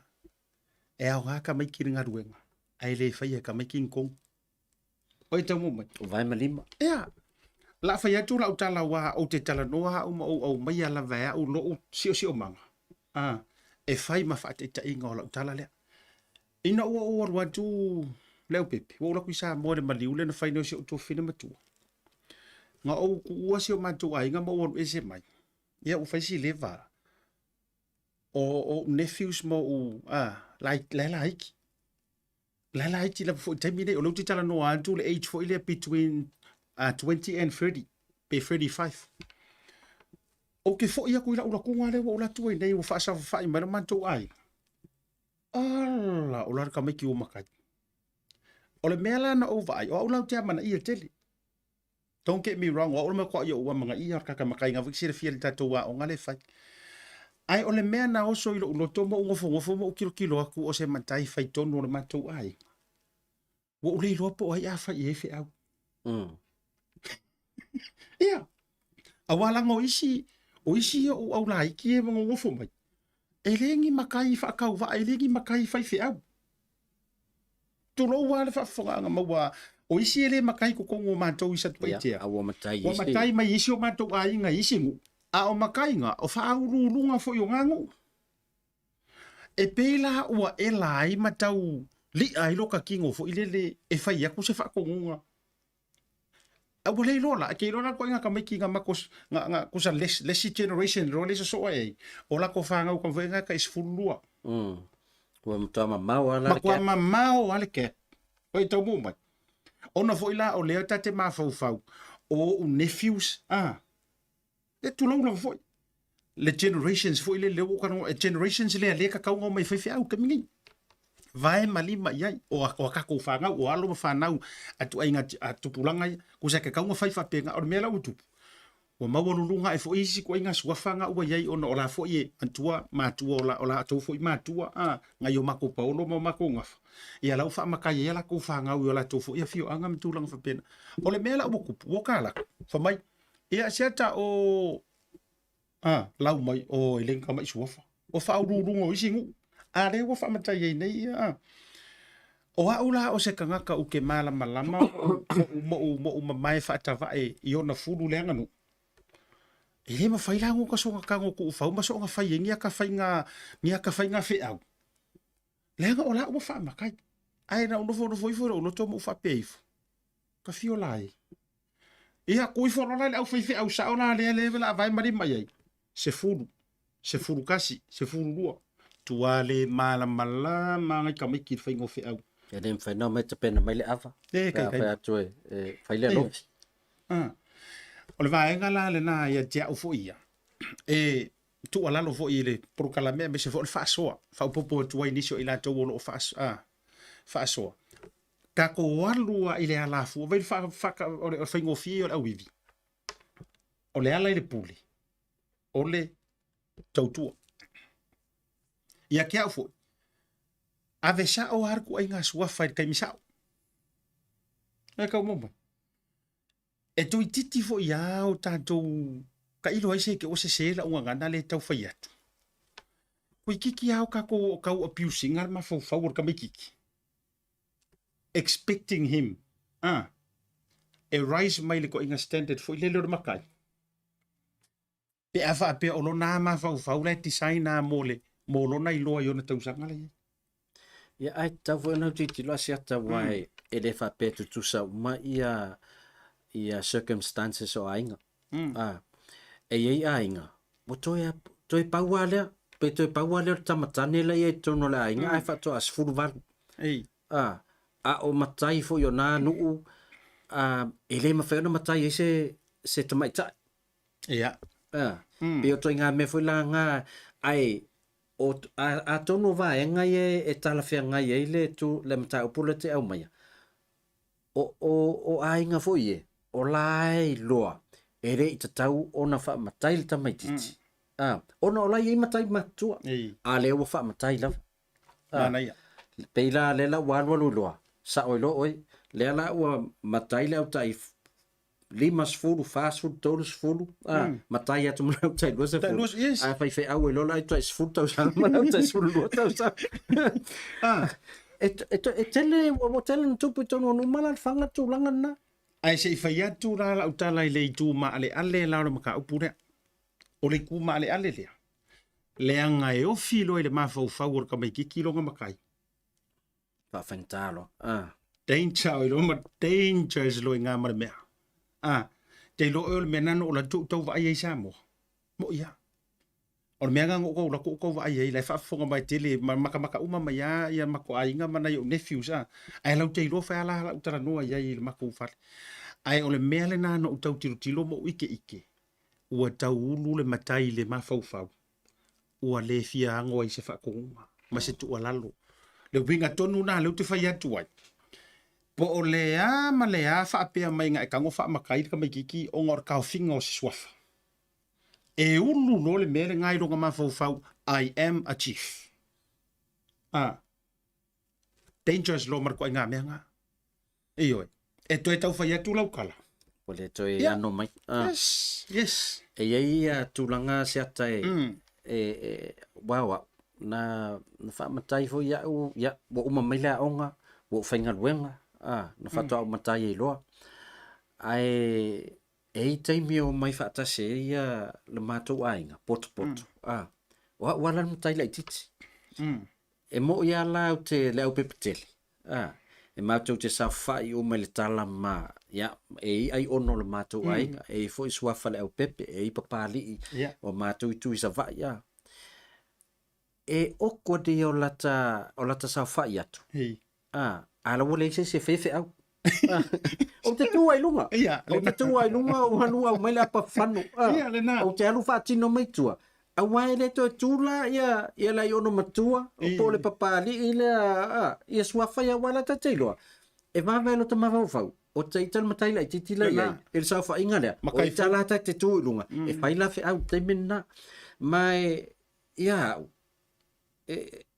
ono lo ia foi tangata mali e va ver no teiloa o ta ita tau na tatu lunga ele tau sia so mamalu tem e se lo tatu lunga fa fe au ele fa pe mai lo ta ancora soli ia sanga e ngofu ari which e tau foi na ver ma fotuanga mota tau ia matai wa suafa matai ali ala e teilo le ia to sa fa inga o ia te lai titi ele kau vai io au te patali se fai mai wifi mai lea o ina loi loi ia wale foi se to fa ia te oi le sa o le ia o winga la ia te o le ano fale o le vaenga ele fa pe ale ia e makai lo ali inga e fia fa mai pa pa le walanga tau te o e fai le e sa ili le fofo ma vatu se solutions foi le o winga o la utala a fai la o le vaenga le la fa pa le sa fola o sa mo ngai kaimi wai le pule staff ne la lo za ele vatu fo le ma o fa so ia e lima ta nai le to fa ma le utanga tu tonu lava ainga ma fianga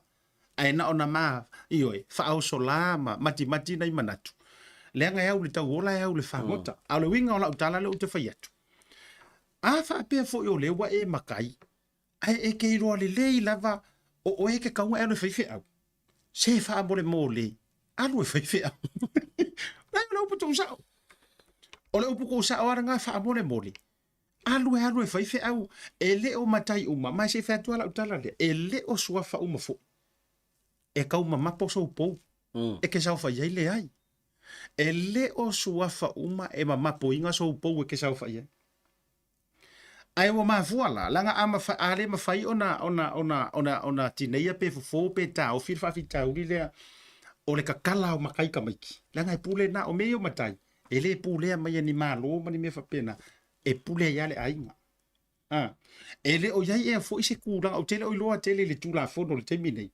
po o yai se tula se tausanga fa ta pula e ma fai yai onga sanga e makai pe a maka mai onga e makai o tele o mai loa and that's a good thing to find out mana ia sitting yel tu langan ya wa pe au te tau loa e ata meti la na tapa i pu ma fa e so fa matai ora fa to ata is full luas full o le mongi nga ia o le sila o le mali o le to inga me se fa kula wa o le mamalu fo ia e nana fa to fa pela tala le a fa pe mai nga e makai mai o lau fa se va ku fa ke o lau fa i so fa ka u ale ai nga e makai mai a lau fa i like primary school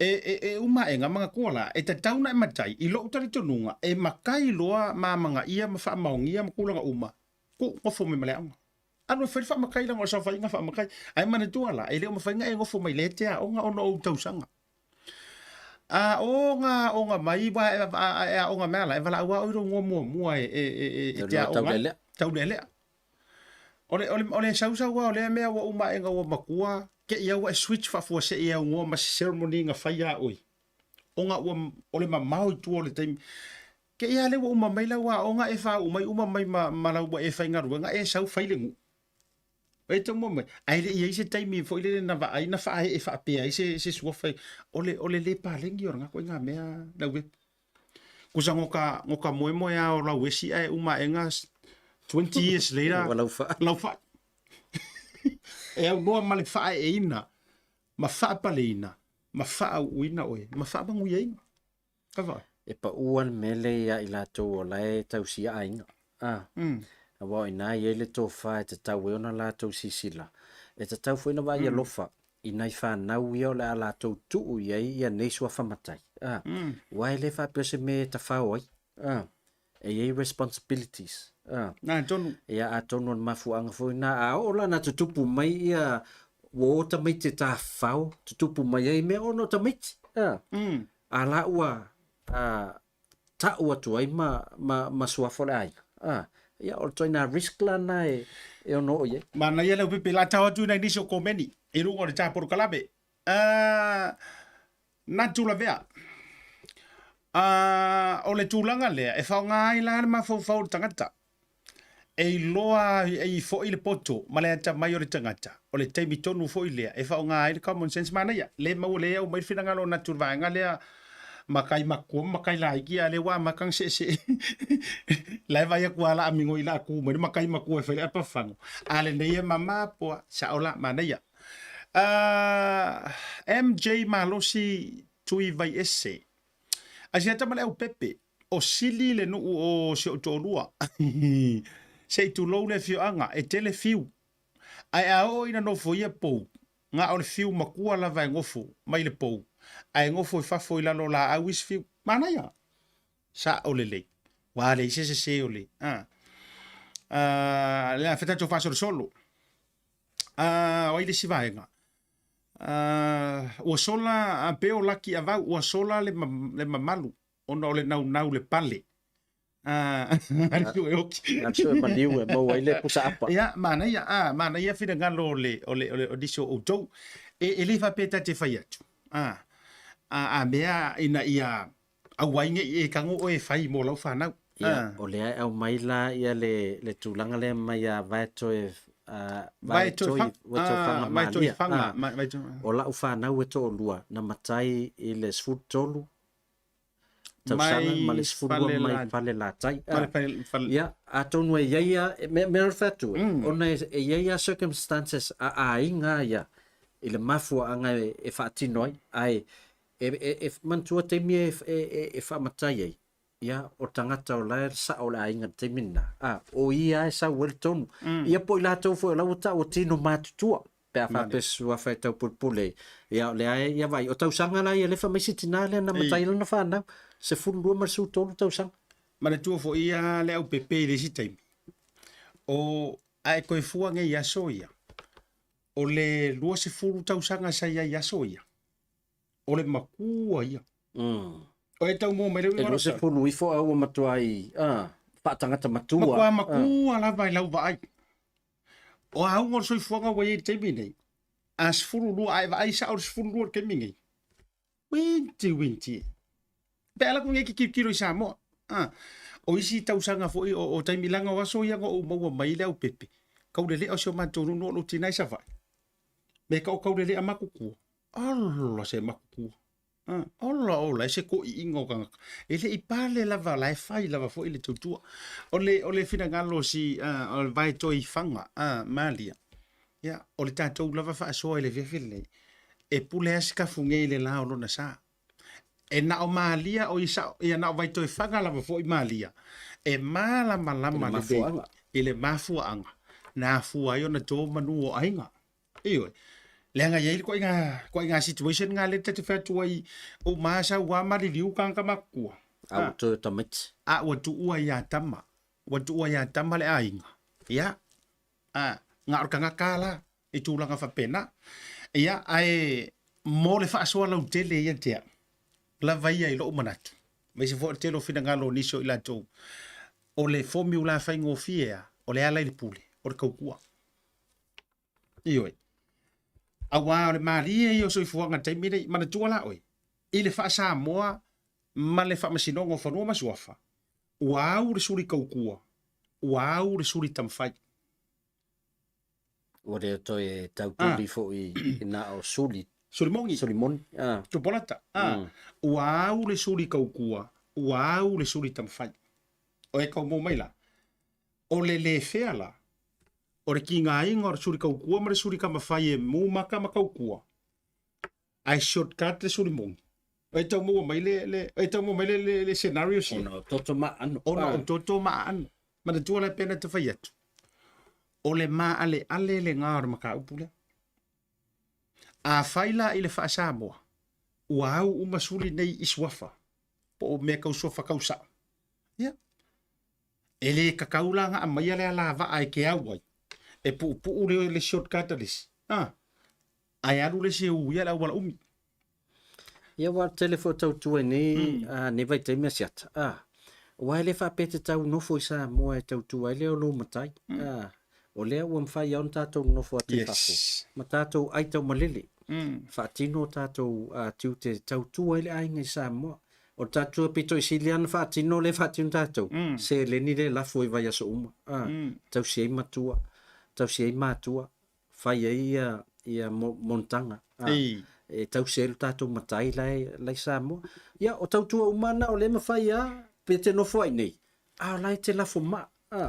A ka ole, se tā mana ia le upepe oro whirangano le la whai tātou mai le ai tau barele. Misi le tila hiti. E mafua mai lava i tutonu o ainga. A vai ua suafa matai le tamā o le ainga. Tautua le whanau se ia uma le leile no fua inga le tamā o le ainga. Whato a matai lea o seisi o le whanau. E leile matai whaatasi o se whanau ma mātua o le whautuanga o le wha tūlanganga le nā o mātou ainga. Ka se manga ia Ia aila le scenario taun tatou au tilo iai. A whapea lau tamā le matai. Mantua. E fo yo nauso. E le whapea umalona matai ia sausao le. Au mai sao le matai i lana whanau le tautua. Mantua. E au uma iai lātou ia lātou sao whainga. Te longa le whalau te lenga le au mai. O le tūlanga fo ile le generations. Moswhai Wau te loa amatai le tamā la fo i makai mō ngauso. Ia a umalo le waf. Se e rola ia le lunga. Te role o le nganga le nā lai au mai. Ai sa au mana ia le waile o tala noa mai to inga. Tau te leo whaasoar ko inga makai fo ile le sao le ainga. O le tau te tala noa i matai i to tonu o ainga. E ile si vaenga se vakula o kala le wa ile si e masarino o le lau tango i tau ai umantu mea u te whaalongo i kangaka pea mako whaasoa. E ile si kangaka e kango whaianga makai. Malonga loko. Inge i mea ange wo woki. A Venice. Ai le makai, ai le pale la ufanga unge makai. E masaki a whaarongo ko inga kala. E tangata ma iyo. E matua i tupu e o tato vai wha mauninga o mena. O le matua i selfish au natua inga. Le nā tonu rama, whamai. E le le yaro ukango wha makai si au whanga ulea. Le angai pore hale langi ia kia.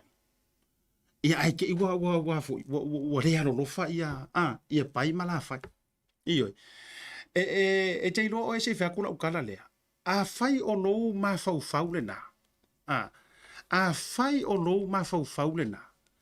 E pe ringa mai lo popole e le o ngiau mea. O e maua mai la utala le fai atu.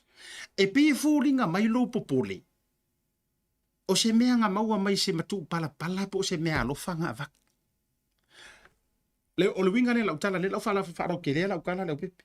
A fai o kei loa o au o le suri mongi o le asiaka. Se pe o ke oki o ke rewa ai la ufanga ue makai. Ai o kei loa e au de kauola e au de whangoka. One day. O sulia. Suli lama. E fiu eve e ser koko. E mamawhala vai lore vai. Ai e yeisi ka ngaka. E yeisi ka ngaka. E mafuonga la ko whaia mea ia. Leanga o langa i loa lele iar mafuanga ngonga mauai. E mo mero inga lauta. E i loa lele iar mafuanga nga maua mai ai. O le mea la lea. Kōri vi. Wa vai fere mero kailenga fo ile kōri vi. So o a awanga i moku. Awanga i o e moku mai. So o a awanga i moku leanga e moku loa. E a feala loa ainga. Nau karanga, leo tu fai atu. Ai a e loa lava i o e le te whaafonga mai o e makai. O au lava mea tō tino. Why worry? Why do you worry? E mako kua malau whanga. Ka ilo fo ilo mala malama le nai ai. Malou ma mapo, malou nau. Pe kukusai whaamangu ia ngai ave lea kua ilo wakali ire ngai ke ngai la ikiki ama whaevaeva mai whaale yango iai. Ia langa e au le tau ola e au le whangota. O le fuata malona lou. Ai aua e ke ngau ka. Ma aua te nau ono ni tūlanga fu le i ke ua ngoko ele la ya le yango mai lo uso. Wala ngai o fa fa le uso wo fa pe na wa yele matenga. Ah na upi. I ke le fa pe mai. Le yar kope o me kope ki ngalanga va ya kungo ska mai kiki la le ai ka ro mai tu lo le se la vai fa fo va tu fa fo ngale tu. Ah ale la mai ya mai langa kasi alo vai lo ko fingele lo fa lo fa. Talo fai ale ala a vea fua ma tūlanga e te lunga le ulo si alo totu. Tonu lama. Tai o le taimi, e le tautua, e le marmalama fui o ia. E situation le wa tango sion ta ma tu ia o lele o le taimi taun tu lai mai. Tonu lama. E taurunga na ta fa so ala pepe, i le upu fa pea. A sa ole nganga ke fai ai. Manga ia. E manga ia nga. Sa ole. Fai ngo fie i o le na fa to fa la inga. A sa o le nganga ke fai ai. Se lau pisenge. Ai a fai e te fai a ona e pe e fōlinga e tongi le moa ai ule afa. E a pe te fōlinga mai o ni ala e le lei matua o pat e yei tua o patatua. E ia mea whapena. Ai o me foi le ala i ona o mi mita ule tātou wanga nuu lau fionga lau pepe male mamalu o whaafonga mai.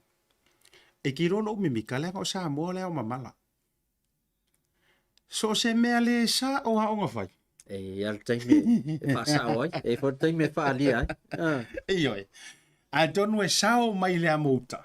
A lai whaakarikari aku lea mokai. A misi foi. E ia iar ko e kā i lea so ngai mua. Ia. Ia marisia mea. Langai e ia taimi tātou te whaia so o al tala lea. O lai sila lea li. Po lea la se mea e te whau, ma se mea le sao e te whaia. Ia, e whao ngai fo tala na te mina. O lai sila le, mana o le li e sila tau lo loto. E le mea o lai tanu e le mea le tam whai whau. Ia, e ia le taimi e whaalia. Ma lo whaavitai. La tau orunga le tā porka la me inisi o vaenga po ifo inisi o te fia sau noa. Ai oso mai lo le vesili a le fionga ya tole a foa susunga. Se lau pasene le whaasoa. Ai whaafewhea le whaaui. O le ula. O le situation o le whaaui o le ula. E le o se mea e whai ko akasia se kangaka. Yes. O mea fo i o le whaaui o le ula. E le so nga whai se ingi vai madai mani vai suafa i tonu ai. A whaaui le ula. E a fua mai onga o se suafa. Tau o loa. Ma suafa tau e tonu ainga. O le whaauinga la le ula e fsoani fo il whaafsidi le fionga i le whaasina po le fionga le taulangi. Ia tole e fua. O le mea le nae au mai e tonu le maali li yenga. Ma le tofa sa ili. Ma le utanga ainga. E disi whaauinga ula li e umai e vevesi. Ia. E isi whaauinga ula li o whaarolongo ai. Ioi. E umaenga. E fiule a inga leo aku e kau. Ia, o maua talanga. Fiule a inga poko e aku. Wai pepe a tau me pese sua fasau. E fiule a inga e vevesi. E kasi a wha uri ko le tofa le. Ar ko inga lea po ai. Le ai. Mani le maia. E o ke le manga or kama susanga o ke manga or kama singi. Whawhakaikainga. E arua ia ina. O i fo i lai mafua i ona toe wheala me ta o whamasinonga. Ia wau ina le wanga i ei. A wai uma alu toi ina le na wha uile ula. Ia. O mulino ua le ua tele na o iei a inga soala upule ia la tum tau. Ole winga le na. So mo le sila fia e matali atu i fo i le vaenga lea. Ia o le whaawinga la le ula. O se whainga e ese mai lo le whaato whala i ngai whaimatai. Usa a whaawi le ula. E le iafu, le soifua o leo lo o nofo le suafa sao po le suafa taua. Ai o le a whaise whainga. O le a ui lo ngā kali i po o lo ngā uso. Po le kama ai, pai mala whai. Ia o le a pasi eile, a pia o mori ngā fu a fu i. Wa uma lo taimi ono o ngā se ngase, wa po i ai oe. Ma uma tūlanga, ala ua e tango e. Ia o le whainga langa. Ia, e ia a inga e whaingo fie. E fo i a inga. E matua whainga tā lava e makua vava oi. e tau ye se senga tele o le whaaui o le ula ma le tofi sa o mai pe se mavaenga. Ia tangata te roso. Te ilo ele se senga. Ia, ele e se mana tua. O le whaauianga o le ula. Ia, o le mea tasi. O le mea e tasi. Walanga e mana tua. O le upu o le vaonga ngana o lo whao ngaina. Ia e le whape ke vai a kunga ua kua mai se ula whaulai ses. Te lo winga lau tala. E foi le whaatinonga. O le tofi sa o mai ia. Ala e soifua le. Ala e soifua. Ia, I le sua whalava le tasi. Pe e telen whaatino tūlanga lea pe a whau o iloa e le matai lea iai wana le toe lava son malos. Le nātonu, a whaauila ula leo pepe. E le koe whaongala oe. O lea la ua. Waru mamalu i. Ai a whaapea o leo ke makai, ai o koe manga, koe kofi sesi, le lau whaonga ia sua formatou a inga whaatita inga, la whaonga sua whasiata. O le ui o le ula, la avaku ya oe, ai o whaase e kuangat. Ai a koe kofia oe e tusa a o whaavai ar maku a inga whakaika inga ngā orkasiale asiaka. Ai o mai la uia ngofo a inga mo malie kere ro uroko i me ke whaia malau tautua po le halawa. Ke ia leo wa whao sofia ko whaam whapea. La koe la whaarua asiaka. O kofia lo mo e se la mea nga. E le se whao inga lao se una le mea nga. Aoropia purpus. Aoropia masta. Mana ia whaso a Mark Sapani. Sapani. Sao e siata o au au matai i le se fulu o tausanga. Matai a lii i le mātou nui sa vai. Ai au walu i sa vai. O au e whaiewhe au a matai matua lo a inga. Paki ga. E te langona e oi. Ia te mara matwhai atu. Au tilo i au tausanga. Mana e sau ngoa mea le tangata ia. E te lero na mawhau manga whangafa. E feta la ila na ye tilo. Se mai la ngonga ilo fasa mo la ngonga yo ki ko makangi le. E ki la ngonga pe ya la sau ngonga. Se e ke ngofo kwa vale ar mele o le vai kunga. E le se ale fai me fe au ia ade. Ya to watu res fata tinga le. A mato atu fono al matonu. O le fale fai ai. Wala i titi le fale. O tele swafa. Peu te mua atu. O te rea watu wano o sa whai po. E ta te watu o ta wha se atu. O langa o la ta te iloa. E amatai matutua. O la to no fuanga lana. Ia, mai e tā ua e foi. Lo watu e no foi tua. Ai vala au watu mataina. Su mai lumai i. Nai lo watu e anu lumai o. A wha mai marau. Tu nunga anu tu e o no foi. Ole e sa lo so longa se le yar pala u ko ke sa luma ale anga fu lo mai la fu ila tu la lo bata o nei la ya ka ki ia la le to fa fili makaya ainga ai ole anta o mai avelta fa tu ma tu la e matai talvo ave ia o pure makai kalvo ka pika ke kau li ai lo ko fa ko makai la iki ai ole ave ia matai talvo ele ve ai makai fo matai vai matai matu la ka u fa pena mai talvo vo ile lo soifua o la ku ala lo ya oi a fa pe o se matai ali au e ke ngo fo ai o nga oro fa pe ke fa mai pai po o le li ya la to fa tu la tu ala lo a fa pe o le matai ali a o le ai puna manu fo lo soifua talvo awalonge eva fa lui awange eva fa lui awange eva fa se le wingo la utala utu pupu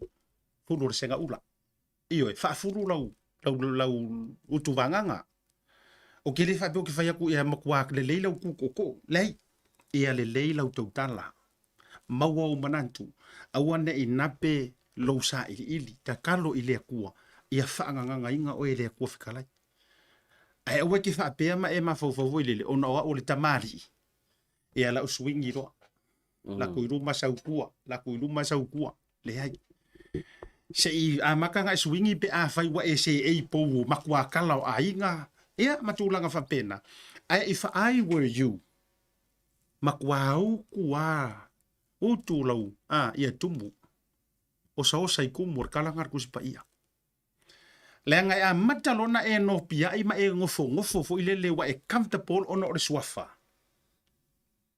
Ia o ke fai akula ukala ia je oi. E fai ngataya na e lo le anga I luma e fai ngafu inka kalangi kelo ngi meo e sida fia. Because o le wa e fili. This is it. O le a o fa mai pai palo e kai miringi. Ia. E fai la utala le au pepe. E ia nisi fo I mai le tau fio anga. Tu lo ba ia o a inga ma. Fale upodu. O ka ngaka o suafa kamari. A o le fa a o ko fa male vaonga pingi kula fale. O i tau mo me le winga o la utala. Le winga la nga. Le nga e se ale fa fudu o kula fale. E se fo ko fa ka kala pe a o nga fa ko ko ri imea. Ia le mea ngela I ka pa ku. Ia e mau i fa mangu ia. E tā ua tua lalo a siata. Io o tātou fo ia le no fo e fai ma li o ainga. Ia o lo tātou tausi swafa ma. E tā ua I o lo tam fai e saidi ili ma ia tā penpena ia ni vaenga wai e al teimi. E fesiringi ai oi. E foi teime tu atu e wha lolo ia te oi te tau talai. Ia ma e tu ilunga. Ia e te launga. E re wha peo teimi uma. Ia wai aia o te loa foi le tāua. A wao o lea mana ia foi le nā oi. O lea mana ia o e lea leina tu atu lewa noa. E te tau talai. Ma e tu lunga e whaise launga. Ai le lea lo tu lai atu. Ia ao lai lava tā pena. Ia lo sa. Ia watau singo lo ainga. Ai fe ngalo le sunga ya sua po le talaika ya tawa I li kati sua. Ia o le tua a fo I o le to fa ya tawa. Tasi fo I le ta mata la tala. O le kama loa kiki nga fa Samoa lo na sunga ya sua fa vai wa wala au ye le tua. Iyo ai vai le fina ngalo. O aso ia amalie lau tau tua. Ona to leo lo matu pala I lau tau tua wa fa amaliena. A o aso ngei wa fa puru sana lau na Ia, e whai tata la fonga. O le au ngau au te mo le ano whale lai mo mori mai ei to tonu. Ia, toi liu le tō whaad pa I o ainga. Langa iei fo ia lesi fo I sa o le ainga, wa lesi fo I ku ua o le ainga. E fia ke le wha makai ka maiki. Sa o le wha finge, o le manera. Ai kau ke whanga o ta ua aru sa o ai le. Fia ke le isi. Walanga o le wha o lesi ka wha mai nga makai o le wha a koanga o ngumela. Lau tala mo ina ba. Lau ne ka uare ngo. E se uare. E ina uare fa mai keo. Wa over excited. Wa too excited le di. Ar suafa. So le. Ia. Ke defia ka uare suafa langor ko ori. Ar ko moai ne si ko sa va. Ia lau tala mo. Wa too excited le tama ia te aunga fa mai la ia. So ke ra la dia sia. Ai wa o laki wa o tano fo ile le vi fa ko e fa ta uare makai le ngor ko ori ko si ai. Fa mai ke ro o ele laki. So le loki rungo le pasi la wale fale. Ai vili mai male sa on mako ai. Oni ala talo te ofa tuas talo. Vili mai male sa on mako ai. Soni, o fere ke ye. O loki rungo le pasi ka le fale. Fa mai o ye sa ko pe yawe. O ye le fai makai. Fa mai ofisiri mai ro. Ai, o le se me fa finga ro ingo. O ngofo ye le fai le ar kai mia le ke the next hour le rungo le pasi a fai. Ye le sa wingo fo ye la fai ke manga ai fai do. Tulo ke le ka ua le swaf. E tau mamai nai fua alo winga le la vatua la. Ia, nai. Fa mai. E fia se kopa ia e. Fa ia. Angela usunga le sa ngale lima suka la le ka. Ba wala vanga kafka wi. Wala vanga. Oso sa oloi oi. Il Maota matulanga. Oso lawa ye uma ka kai o. Mai video ko fa fingi. Fai mai so pale mai ia ma me fanga rongo. Wala vanga. Lima sfunda la na fai. Oe maua mai la le popo e ngā lea le inga whea kula utala. Aro inga lau tala pa ya ta whanau ngā ala asiata pe se whataita inga. E man nei a elo wat wifo e wha wala watu na wuli na asiata na ato ingu mero. E mai pere whao ngā si singo. Ia, ua uman wala mai a porkalami. Ua ke le ngā whaasoa mo tātou. Soli. Ole a tā le fitu de leopa ua tā te O lo la lango anti munga ya mato wala vale a whaasoa. Iyo, ele ni vanga fo I o le fiafi. Ia Samoa malau whaafunga maua lea o ia le matapia le manaia. Ele a ia fo I mo I liu va. Ia, ai o le ano fale a ia ma le anganga o le porkalame. Ia, whaatutupu ni o manatu. Ioi, au vatu i au tafa. Ta oto atu ina e tangaroa tusi ei oi. Se se a lo punga i rungo le fua. Onga ua mo mia oi. Se a lo punga, se a lo whaalongo foi lele. I lo walatu e te matai. Ona e te iloa. Ua wala a wina oi. Ai awe ke vinga iai. E te nau tāloa, ia. La vea lo leo oi ko inga makai e lima suka la e kafka wio. Ia, o sau mai roa ke minga. E fie no po fele no o ke tia matai ho no o pe pe na lima suka la pe le no. Orga ka no ko ale o kille. Ia, ole tau tualina e le reivanga o le fiafi. Ai la foatura pepe te taurungaina. Ia, le tā puru kalami foi ma tau tai e le reivanga o le fiafi. Mo tātou le masani ona a waimel tātou po kalame. A misa tātou no foi o kilani. Ia, e le tātou malo la stofi e le tātou po kalame Tautai A'e. Ia, o se tasi foi o tina. Ia, ua loa lana tautua i to tonu o fale tupe ese i tono New Zealand. Ia, ma o leala ua whaila na pisinisi foi. Ia, o io stangata e fofoutua i tu langa o whaataunga o fale o awala e mwhaie o na maua mai e fsosoani i se tūlanga o se mō kesi mō nei a inga. Ia, o leo la whatatanoa e le tōlo wā o tai o le tau o lo whea ngai ma tātou tonu au kilani nei. Ia, mō fōi malosi ia i wō mapaanga a le tātou pokalame. Ia, wā fōi whea au matiu te ile aso atai au. Ia, whamanuia tele le tuele nei aso. Ia, matoenga. Ia, malo wha taira na ua tō le whale o Tautai levanga o le aviafi ma wha matafi ia na mau whea unanga vai ma le whio ngari tō o manino. Na ono tō e wha maloa tu lava ia e se o tō whine a lau i liu se a fausa ia a me se fōi o le tautonga levanga o le aviafi ia ngata fōi lea o le maftanga fōi ia se o mantou nu upele i sa taua. Ia le whio ngari te whono o sunga loia a seata antinai ma ai ia o le sui te whono o le whionga ia misa Davita Crichton. Ia whape fo ila le lau ia le whailau tusi tutupe fo ia Antonina taka loa mare to tele lava o le tātou maftanga. Also, ia o le sunga le sabo leoi. Roke vea kule mafuta mai ia le sunga le sabo leoi a tavui. Ala taua asiata. Ia o ainga ia kausi le launga asiata. Whaaftai le mafuta mai. Pa ia o le ainga sabo leoi. Ia, e bese fo o le to tero le lava loa. Ropen Edwin. Whaaftai mafuta mai levanga la fiafia. Bese fo i o pongo. Fipulai, ia, mare to tele lava o tau whaftai whamanianga, ma whato whantu, tanto whiloa i lea soa tai au, soifua, mai manuia.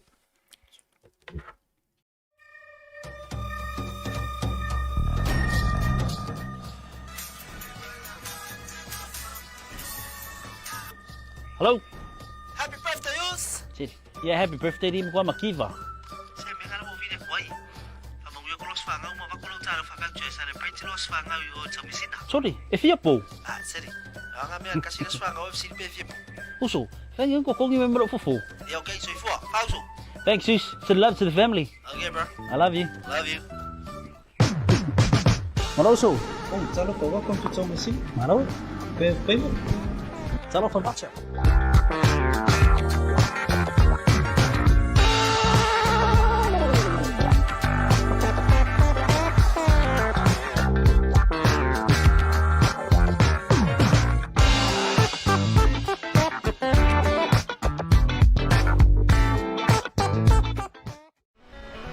To Maota, Samoa service station.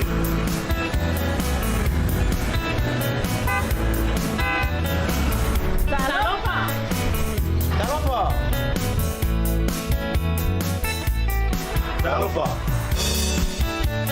Talofa! Talofa! Talofa! Talofa! Talofa! Talofa! Talofa!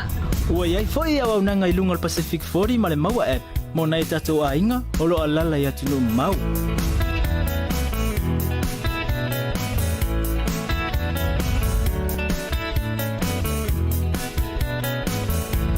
Don't be a We will see you again. God bless.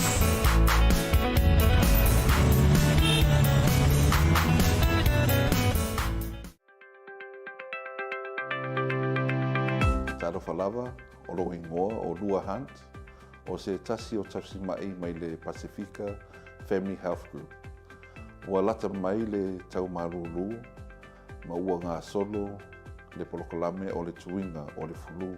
E whaia fua le tui o le fulu, e le se tutongi, mo so se isi e ono fulu lima tausanga a ngā ilunga, mo tātou Samoa ma tangata Pasifika, o lo limas fulu lima tausanga a ngā ilunga, mo tina ma itanga, mo la tau o lo o maua i ngase tu mau, pei o le sela, le suka, ma le toto maulunga, mo tamaiti e ono masina i le fulu lua tausanga, ma la tau o lo o maua i ngase o le mafau, su mai a fio mai e whaatau nuai lau tui o le fulu, ni sela po le tui o le koviti.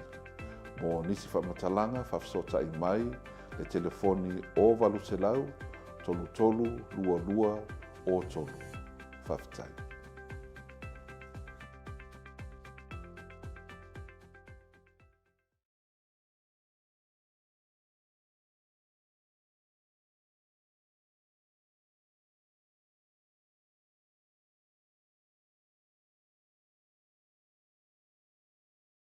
Talofa lava Samoa. O lea ua taunu mai I whala o loa le Tasi Market ni usila nei e tātou o loa o mea taurima ese mai Samoa. E pei o fue ma to o launga. Tuinga matano o Bluwave. Ula fala, ula nifo titi furu mua whaapea ma nifo oti. Ma le ano noa io nisi o mea taurima ese te whilipiri mai ai. Ma ua fo ia tātou tau mafa ese mai Samoa e pei o ia. Ula mawhee. Whaapea talo, ulu mawhai. I se tau o fiatele. Pala au nei lole numero o lo o ilunga mo nisi o whaamatalanga. Le Tasi Market, le tali o longa nao.